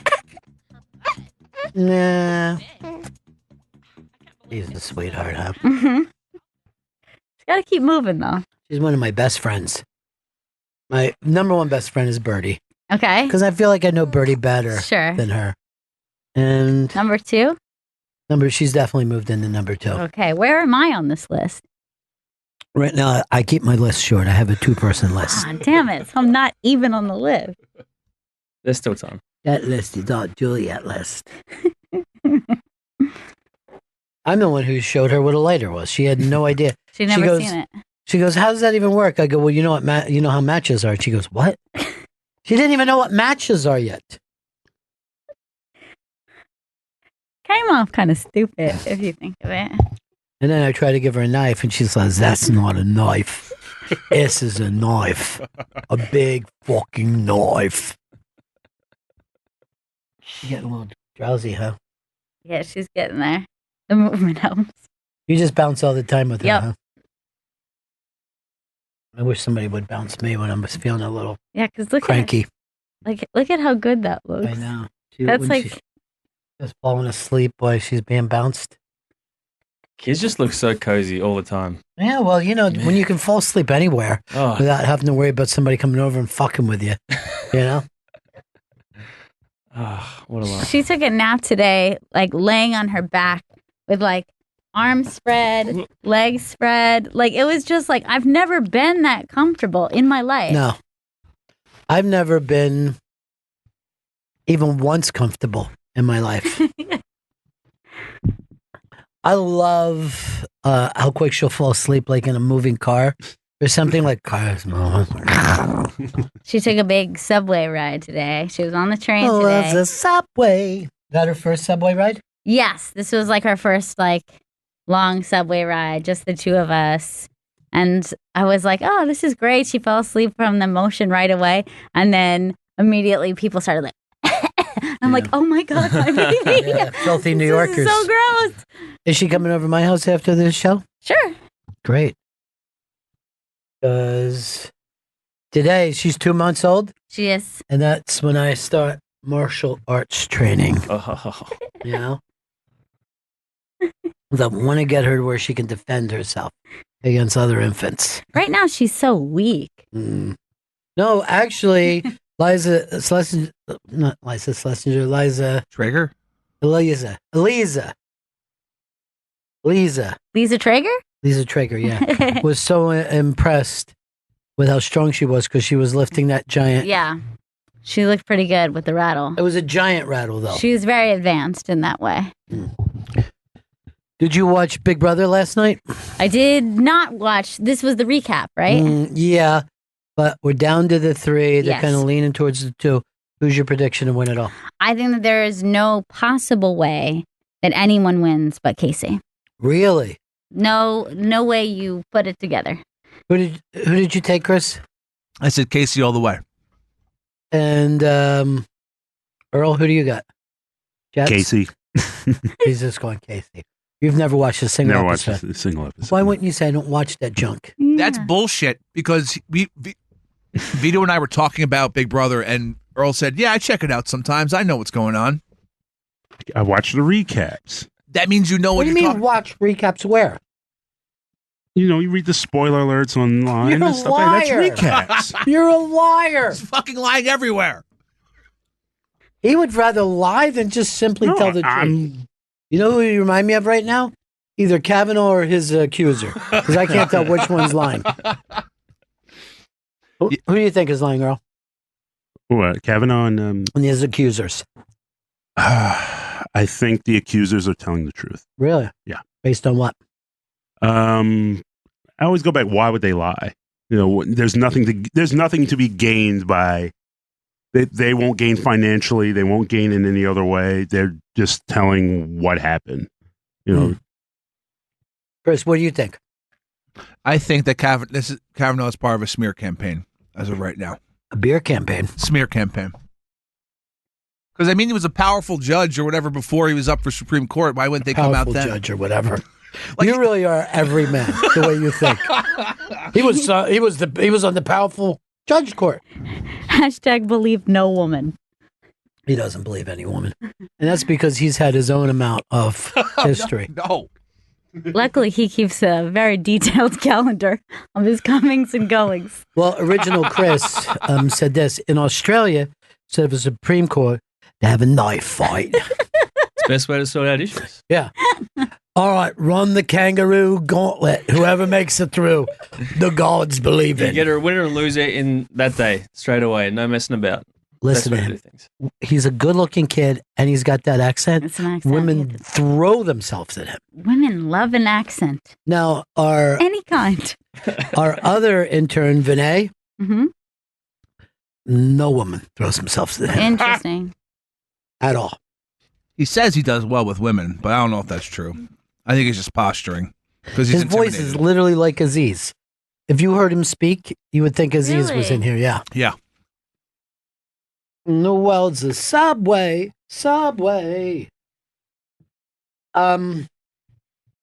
you're gonna hang out until what time do we get off here? 5 p.m. I didn't know that. But we got off at 4. 5. It's 5. I don't have to cut anything after the show today, do I? You have to cut one thing after the show. Hey, baby, you're back awake? Hi. Hi. I don't know what's like. She seems like she's looking at the on-air light. I know. She's like, on air. What do you mean on air? Yeah. Are we What on do the you clouds? Are we on air in the clouds? So sleepy to be I on know. air. She looks On like air, she's being so hypnotized. Sleepy. The world's a subway.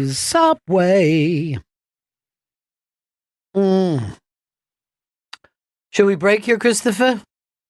Yeah, let's take a break. We are going to break. Little Juliet hanging out with us, but I'm going to tell you the truth. She's not good radio today. She's very, very tired. Right back, Bennington. Gail was just telling me that she never saw you do your announcer thing in person. Oh, yeah. Oh, I never even saw him do the live intro. What? You want to do one now? Yeah. Not the one from today. Not the one from today? I'm only kidding.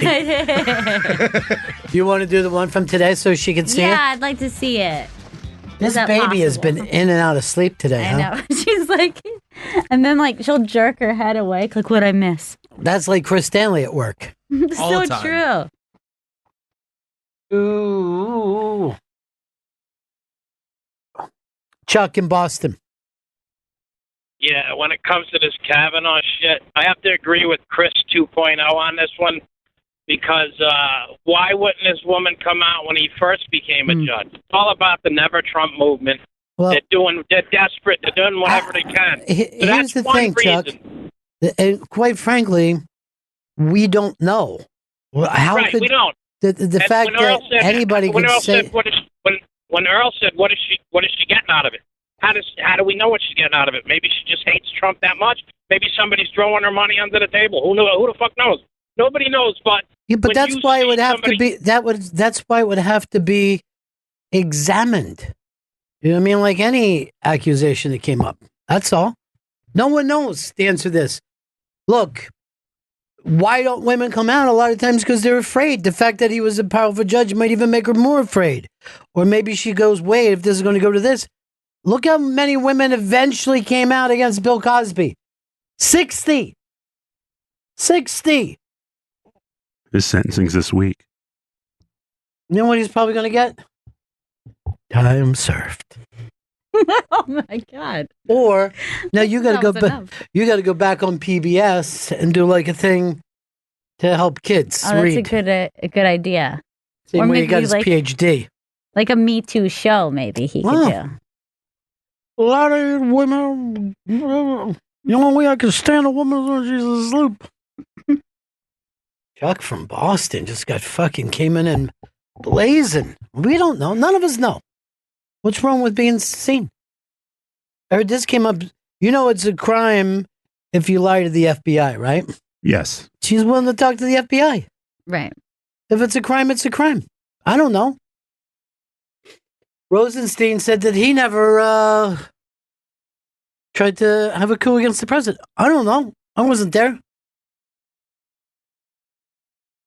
Trump said that he wasn't involved in the Rosenstein hiring.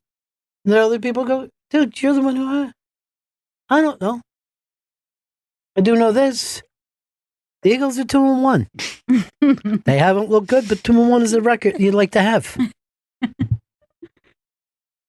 Vito, you ready? Let's see you lay one down.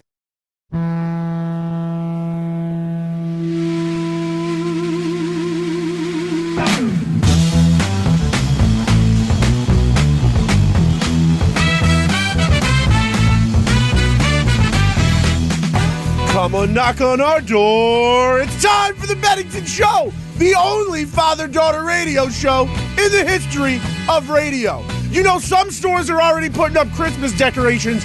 Well, we're way ahead of that game, and we have July 4th stuff all over this studio. I'm Vito Calise, a.k.a. one half of the Oliver Hardy Boys tag team. It's Ron Bennington. It's Gail Bennington. The Bennington Show. Well, my mind is going through them changes. I feel just like committing a crime. Every time you see me going somewhere, I know I'm going out of my mind, yeah. What'd you think, Gail? Crushed it. It was very exciting to see in person. But you know what? I think you could do better. Don't you have another old one that you could do? Because that wasn't my favorite at all. Check your cool notebook. Wait, sure he has a cool notebook? That isn't a notebook. That's a trapper keeper. He's searching. He loves the Ninja Turtles. I saw this. It fucking cracked me up. I saw Chris Stanley the other day wearing a backpack, and I've known him all these years. I never once saw it. Where were you at? It was we were in Philly. Oh, this is fucking funny. He was wearing basketball shorts and a backpack. He looked like he was 8 years old. I've never seen him wear one. Never. And I'm a backpack wearer, and I've heard him actively make fun of backpack wearers. It's just funny to me that he does, in fact, own one. It was a day trip, didn't have any other sort of bag. What was all in there? Like your water and stuff? It was there was peanut butter and jelly sandwich? There was some waters. There was a laptop. There was all sorts of shit in there. Did you see that bus driver having the meltdown? No, I didn't. All right, go over. It's on the iBang. This is one of my... I mean, I like it when anyone loses their shit anyway. It's one of my favorite things in the world for somebody just to have all they can stands and can't stands no more. Yeah. I had a meltdown at the Megabus. I can understand that. I wasn't driving it. I was just a passenger. Do you know that my fucking headphone jack isn't working at all? We're going to call This one wasn't engineering. working either. What is going on? That's weird. I'll have to call engineering. All right. So can you play this in the room too? Yeah. Go on. So this is a guy. I think this is Boston. I'm not sure. Okay. And it's a guy who's losing his shit with an old lady who. Stressful job! This is a stressful job! Okay. All right! All right! Hey, take a deep. All right, now! Stop talking back to me! God damn it! I'm not talking back. Yes, you are! I'm trying. I'm fucking gonna quit right now! You want me to just quit right now? And everybody can fucking walk? Does everybody want to fucking walk home? All right? Stop talking back to me! This is a stressful job! Get back. I'm calling 911. You're out of control. You are out of control. Just get off the bus. I'm having a stressful day. I don't want to hear you back talk. Let me just vent. I'm just venting. Okay. I'm 7 minutes down. I'm sick and tired. It's not all right. I'm going to get written up for it. You don't do my job. You don't know what you're talking about. But I know you got to be a good job or you wouldn't be here. You need to chill. Just let me vent and don't talk back. Just ignore me. The best thing you can do. See, you're not ignoring me. You're talking back. I am telling you to calm down. I don't want to calm down. You need to because you are out of control. I'm sick and tired of people criticizing me. You've never done this job before. I know, and you've never done ours. See, here you go. Because I'll sit here all day if you want to keep talking back.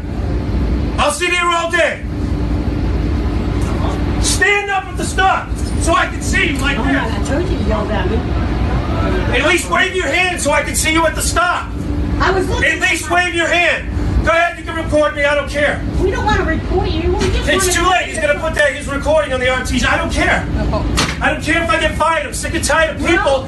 I can't do everything. I can't read your mind. Okay, we can't either read yours. Are you getting off here? No, I'm getting off further down, but I'll let you know and I'll still tell you thank you and have a safe night. I have a fucking nervous breakdown. Excuse me, don't use the F word. You're the driver, dude. You're supposed to be responsible. Getting stressed up, man. This extra board, this bullshit. Hey, I'm an extra word too, but I'm not cussing. I want a different shift. It's okay, you've never done this job. I know, and that's why I have to deal with tweakers, drug addicts, mental cases, people threatening me. Wow. I've had it. That's discrimination. You are out of line. How is it discrimination? What are you talking about? I'm calling Metro on your ass. I didn't call Metro. I am. Because that is wrong. How dare you degrade people that way? They are. And you cannot. That's who I deal with. That's reality. You know what? We all deal with people, but you're wrong. You're wrong. You are so wrong. You are so wrong. How dare you disrespect people like that? I do. I have to deal with people like that. It's not disrespectful. It's reality. You know how much money I'm making? $12 an hour for this bullshit. It's not worth it. Stop it for a second. This is weird. You see a guy having a crazy meltdown screaming, yet she's worse than him. No, she's a worse person. She's driving me nuts. When you see somebody who's on the edge who just snapped, you let it go. 'Cause Yes. this dude's like, just let me vent. I He would have been literally like, said, let me vent. Please, just let me vent. Oh, we all want a chance to vent, don't we? You know, but we all don't do that. And I'm trying to put together this story, and it looks like she's upset that she had to run for the bus. Yeah. And I'm like, look, dude, like it seems like you're on the bus, aren't you? But Why'd he's you have to sassafras this guy? He's dealing with tweakers and everything. Oh, that's a terrible thing to say. I'm going to report you. You shouldn't judge people. Lady people are tweakers. What makes you think I'm a lady? I could be transgender. She is the biggest pain in the ass. She's really annoying. And this is a guy losing his shit. Like if we were all like, if he was robbing a bank and she was doing that, I'd be like, you're gonna fucking get us all killed. It's no different on the bus. It's rude to rob a bank. He could take this. He could just drive off a bridge. And he's screaming at her. This is a stressful job. She's like, we all have stressful jobs, but you're not doing your job now. You know what I mean? Earl has a stressful job, but when he's on the bus, he's on the bus. Also, I think everyone is allowed to snap a couple times at work like that. If you're not doing something dangerous, he was just like. How often does Chris snap? He snaps all the time. We know it's part of his personality, and we love him. We're not going to go like this, but you're getting mad, Chris. Yes, I am. Why? Why again are you getting mad? Because you keep fucking talking to me. Don't say the F word. What the fuck? You're supposed to be responsible. I don't want my bus drivers saying the F word. All right, this is breaking news. Bill Cosby gets less than 3 years behind bars for 2004 rape. Wow. Less than 3 years? Less than 3 years. His fucking TV show, I Spy, ran longer than he will on a rape charge. Sentencing is tomorrow, but judge said it will be less than 3 years. Wow. Just wow. The judge said this: if we're not going to lock up Fred Sanford, then we can't do anything about Bill Cosby.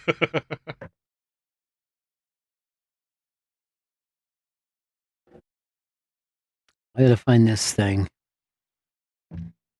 That was just one charge, or just all the charges combined? Wasn't there multiple charges? I don't know. I'm not a fucking judge. I'm not a lawyer. I have no idea. He has a very stressful job, Earl. Earl, I was a very big fan of Fat Albert, okay? And I'm not going to ever get to see it again.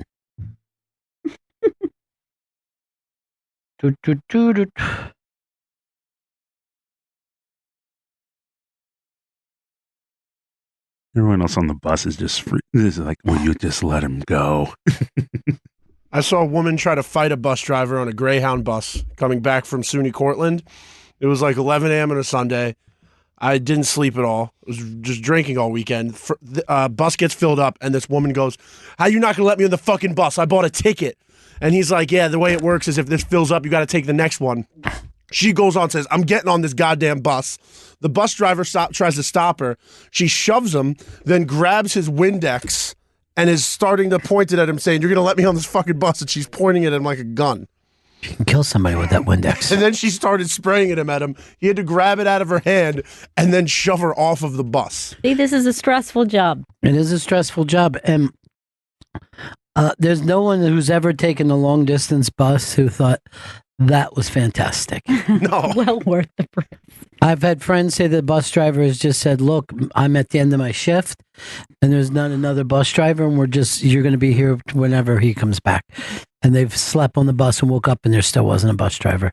These are people that are traveling cross country. That's horrible. I had a That's 2-hour wait horrifying. like that once because they were just like, "Yeah, you have to wait for the other bus driver to get here. I'm done." Mm-hmm. I was taking this bus across the country with this girl, and I remember we were just like passing time. We were counting cars on the New Jersey Turnpike, and I said, "Kathy, I'm lost." I said, but I knew she was sleeping. I said, "I'm empty and aching, and I don't know why." Counting the cars on the New Jersey Turnpike, we've all come to look for America. I remember being in middle school where we had a bus driver. She had really gigantic arms. I don't know why, but she had just everything hung down. And she jumped up and was screaming at us because every day we sang Cheers to the Bus Driver. She goes, "I don't want to hear that song again." Weird, because my bus driver was a very big-armed woman as well. Yeah, there's a lot of big-armed women who drive buses. But I look back at it now, I'd be terrified to travel around with little children and like first and second graders. Like, none of them are wearing a seatbelt. You fuck up, you kill all those kids. Yeah, and they're all acting the ass back there. They're all acting crazy. They're all acting like lunatics. Yeah. That was I've been in crazy fist fights time. on bus before Yeah. when I was a kid. And, you try to have a couple of pops, try to ease yourself down, and the next thing you know, you're passing out. A bunch of kids in the car. I had to be the bus counselor for like 8 years where I had to be on the bus with the kids on their way to camp. By the way, I am not seeing that Bill Cosby news anywhere on TV news at all. They are all just talking about Kavanaugh and Rosenstein.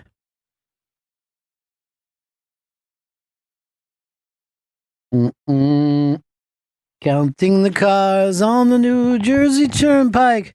So you hate being a mom, Gail? I love it. It's the coolest thing ever. Is it really? It's really awesome. Did you think you'd be this good at it?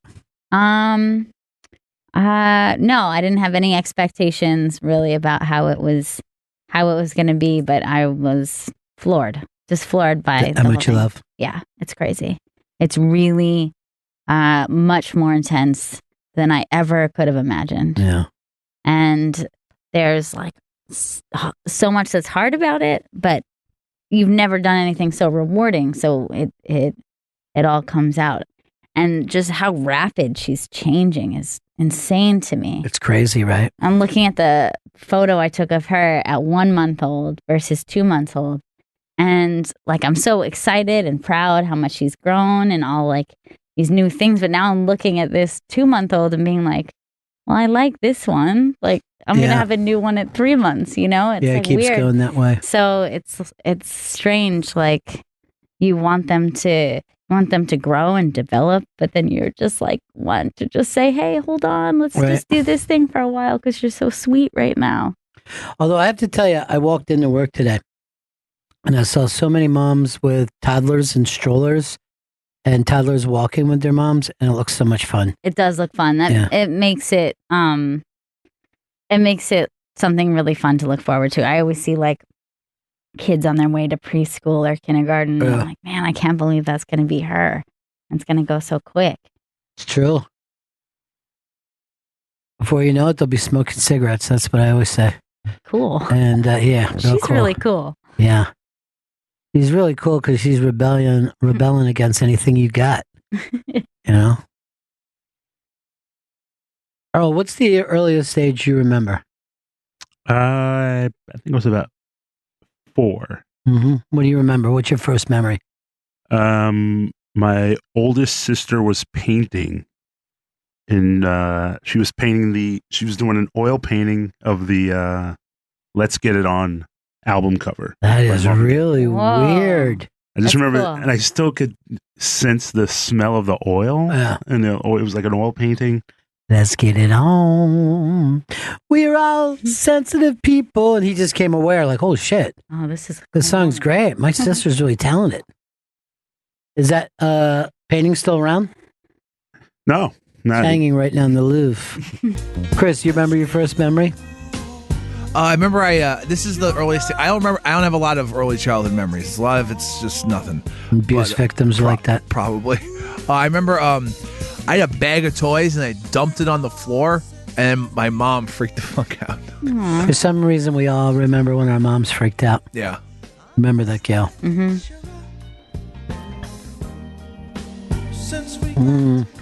Bobby Kelly thinks that anxiety comes from being protective of your child because then they are shocked and anxious when they find out that the world's not that safe. Right.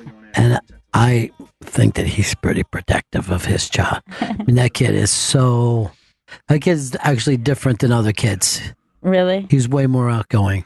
Aww. And he doesn't understand why other kids aren't like that.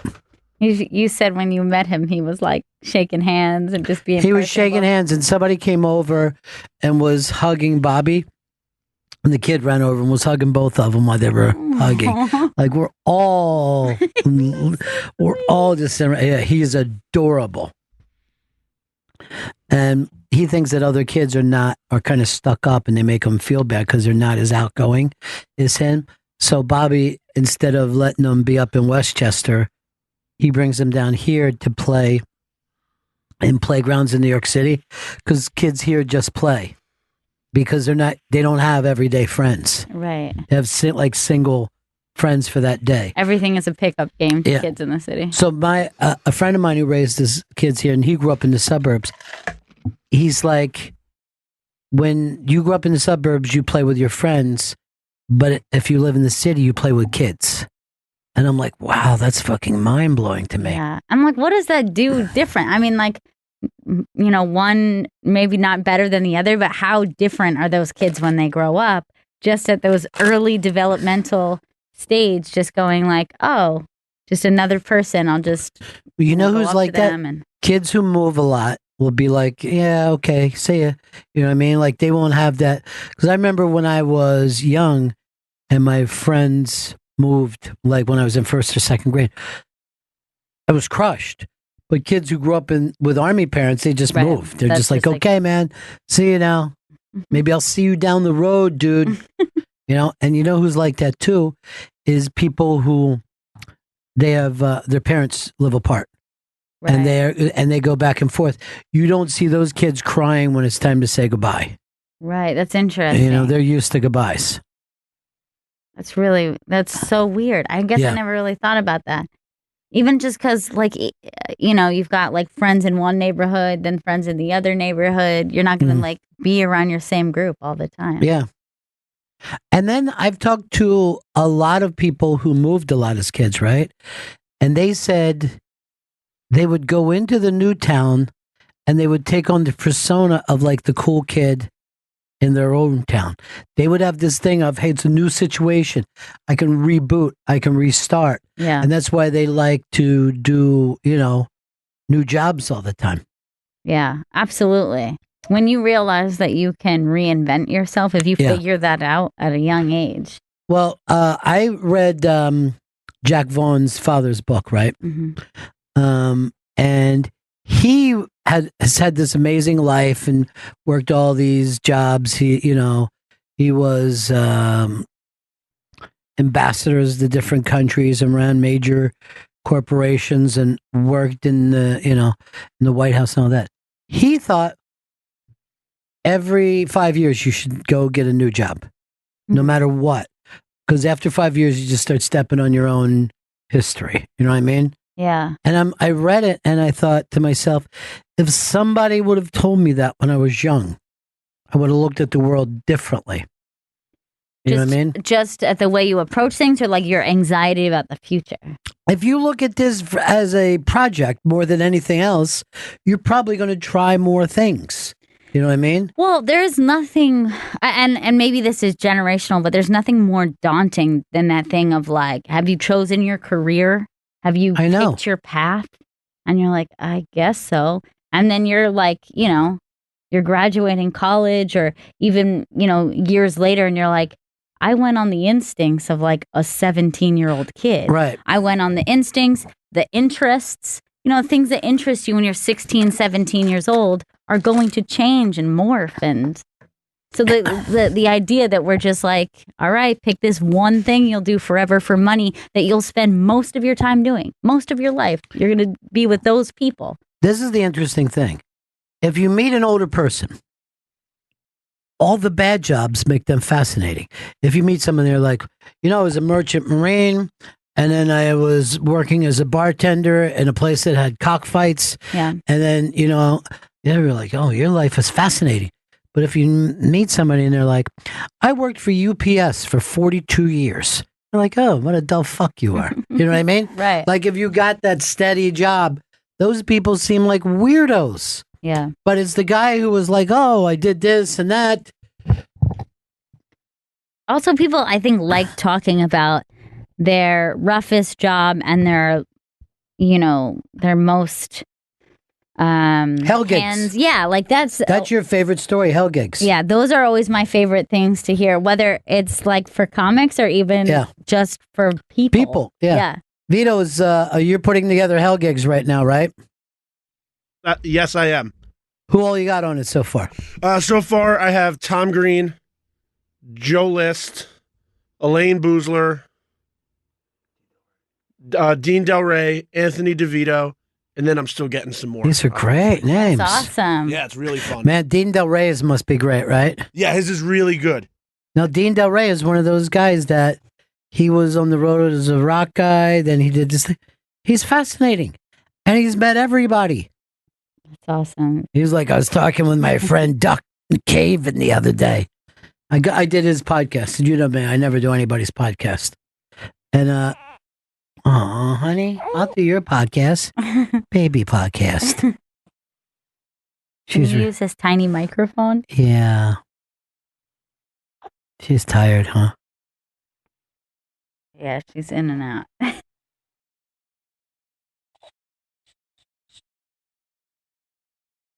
Do you think she recognizes you? Yeah, apparently they do at this point. But I can tell, especially, now, like when my husband comes home from work and like her face when she sees She him, gets happy. and that's how I'm like, oh my God, she really recognizes his face. She was like, hey, that guy hasn't been around all day. I don't think she recognizes me because she, when I picked her up you were at my house the other day, and I thought I heard her say stranger danger. And I go, look, Pop. And I'm like this. I go, I have got an ID right now, the proofs. See those reflexes I got. Right now, I could, if she wants it done, I could do her family tree and go back 3 generations for her immediately. Let's see, how many of her generations have I met? Including her 4 generations. Isn't that weird? Yeah. No, it's got to be more, right? I only met great-grandparents. Oh, yeah. I never met a great-great. Wait, that is more. Great-grandparents is what, 2 generations ahead? Yeah. Yeah. So, no, your parents, your grandparents, so that's 3. I would be 4. Yeah. You're 5, then she's 6. Yeah. That's weird. I'm like a living document right now. I'm like the Joshua tree. Look at Earl's ready to be her Mamie. Aww. You're good with her, Earl. You are. Would you like to come over and take care of her? Sure. Change your diaper? I like that you like kids. That's so sweet. He's always liked kids as long as I know him. Women love men who like kids. Well, then they don't love Chris. I mean, prostitutes love Chris, but let's be honest. Oh, she's cranky. Every time I say Chris, she gets cranky.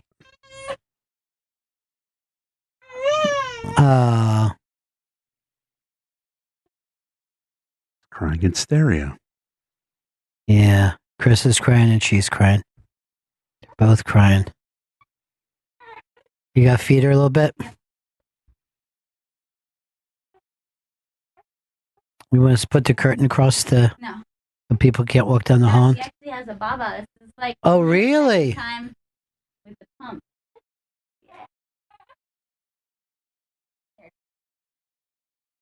Does she like a baba or can't tell? She did good the first time. Oh. That's how I was earlier when I wanted chicken. It took so long to get here. Let me see her eating that. I know. I've never actually even seen her do it because they tell you that you should go away. So my husband fed her first bottle while I left the house. That was like my first time leaving the house because I guess like they'll associate it with you, and then moms freak out because as soon as their baby starts crying, you get this like super high anxiety and stress. So if she wasn't doing it well, then I would like step in and be like, just let me feed her. I can do it. She doesn't look like she's liking it as much, though. She's doing it, though. She's confused. Yeah. Oh, my God. It's really cute, though. Yeah. I've never seen it. She looks like a real baby. Yeah, she does. So you got to hide over here, huh? Yeah. I should probably Let her Nana do it. Na, papana. That's good. Proud of her? I am. When you left her with me, I gave her a little bit of pork chop. Wait, what? She can't have that. Pre-chewed. She doesn't have teeth. It was pre-chewed by me. Her stomach is not ready for that. Neither is mine, but I still do it. She has what they call virgin gut, which is only have ever had breast milk. Pretty cool. That's pretty cool. You want to see Jackie Martlin's jokes from today? I do. What 2 things you need to be a plumber? Shit doesn't flow uphill and don't bite your fingernails. Good. Good one. Yeah. Good one, Jackie. Jackie's got a lot of yolks. Oh, boy. What are you saying, Chris? 10 minutes? 10 minutes. A lot of people write next things, but you're coming back. Oh, that's sweet. And I don't believe that Chris forced you to come back. I did not do that. 'Cause it seems to me like he's broke every law that the state of New York Absolutely. Well, we'll have HR look at it. No reason for HR. Just hear me out. It's just a hearing. That's all I'm asking for. That sounds bad. It's a hearing, Kavanaugh. Maybe you're right. I have a couple witnesses I'd like to call upon. Who knows? Do do do do do do do do do do do do do do do do. Seen any good movies lately? I have been to the movies 3 times with her because I did, Alamo Drafthouse does a baby's movie where you can go and get the baby. Yeah. So you go, other moms are there, people are breastfeeding, babies are crying, and it's supposed to be cool. So what I saw last week, I saw 8th Grade. Oh, how was that? I really like Bo Burnham or something. Yeah, he wrote and directed it. I really liked it. It's painful as fuck for anyone. Probably. I mean, I want to say for women to watch, but I'm sure boys can relate too.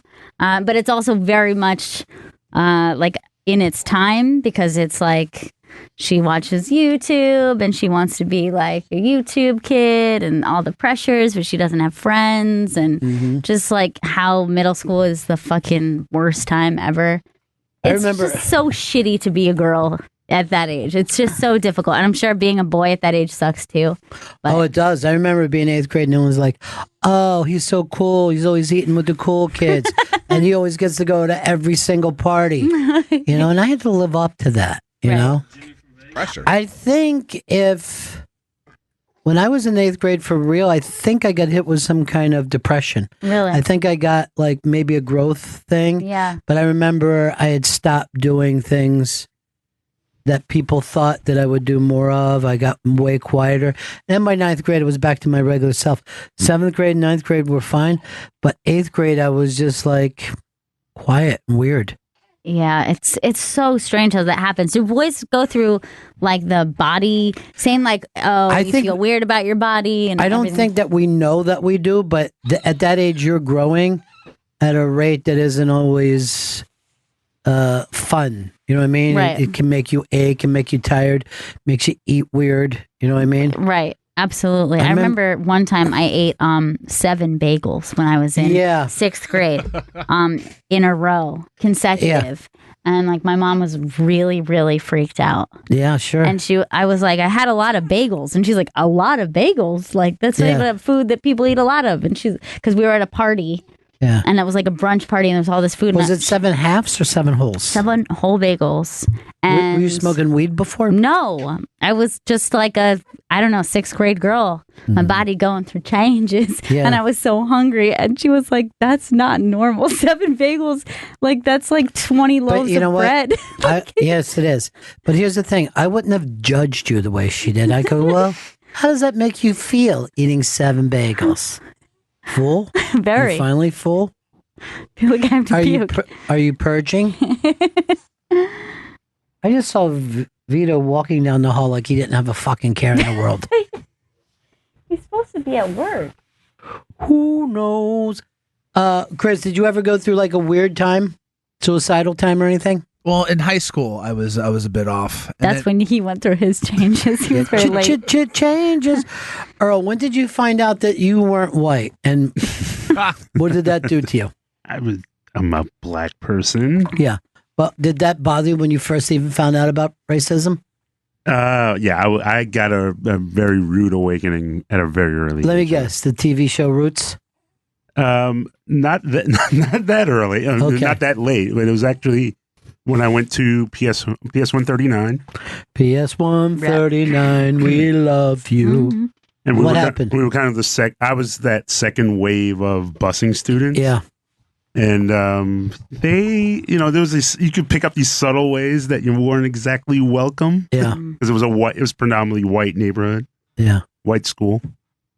You know, just this little subtle things, you know, because it's a bus full of black kids and we're the only black people in the entire school. Yeah.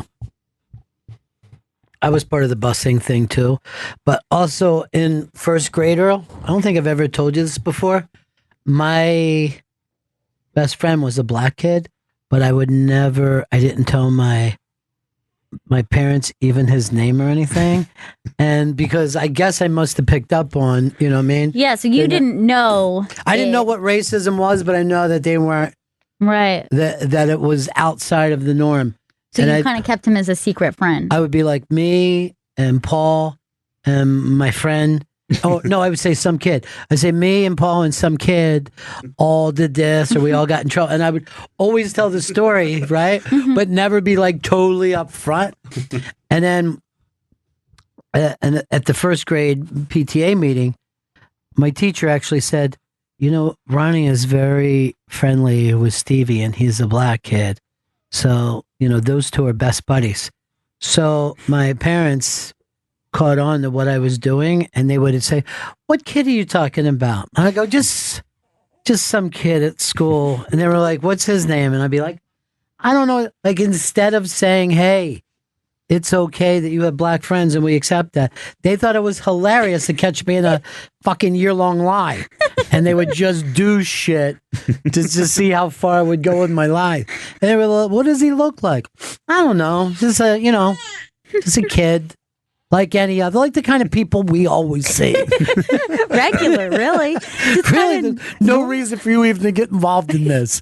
But like, I must have been so chatty that I was still sitting there running off the stories. It's still a good story. Yeah, the thing was, I was like, one of the reasons why I was friends with him, and this will go show you what you're like in first grade, is because I found him to be incredibly fast. And I was thrilled that I was friends with the fastest kid in my class. That was like my first thing of like, all right, let's figure out who's fastest in the class. Let's all line up. Yeah, we always used to race all the time. All the time. Yeah. Just ran and ran. You would like, this person's the third, this is the second fastest girl. Like, everyone would know. That was the best. Is that you're just like, you know, I'm the second fastest girl in my class. It's pretty good. Yeah. I'm not bad at that. I have no trouble being in that ranking. Oh, she's cranky. Oh.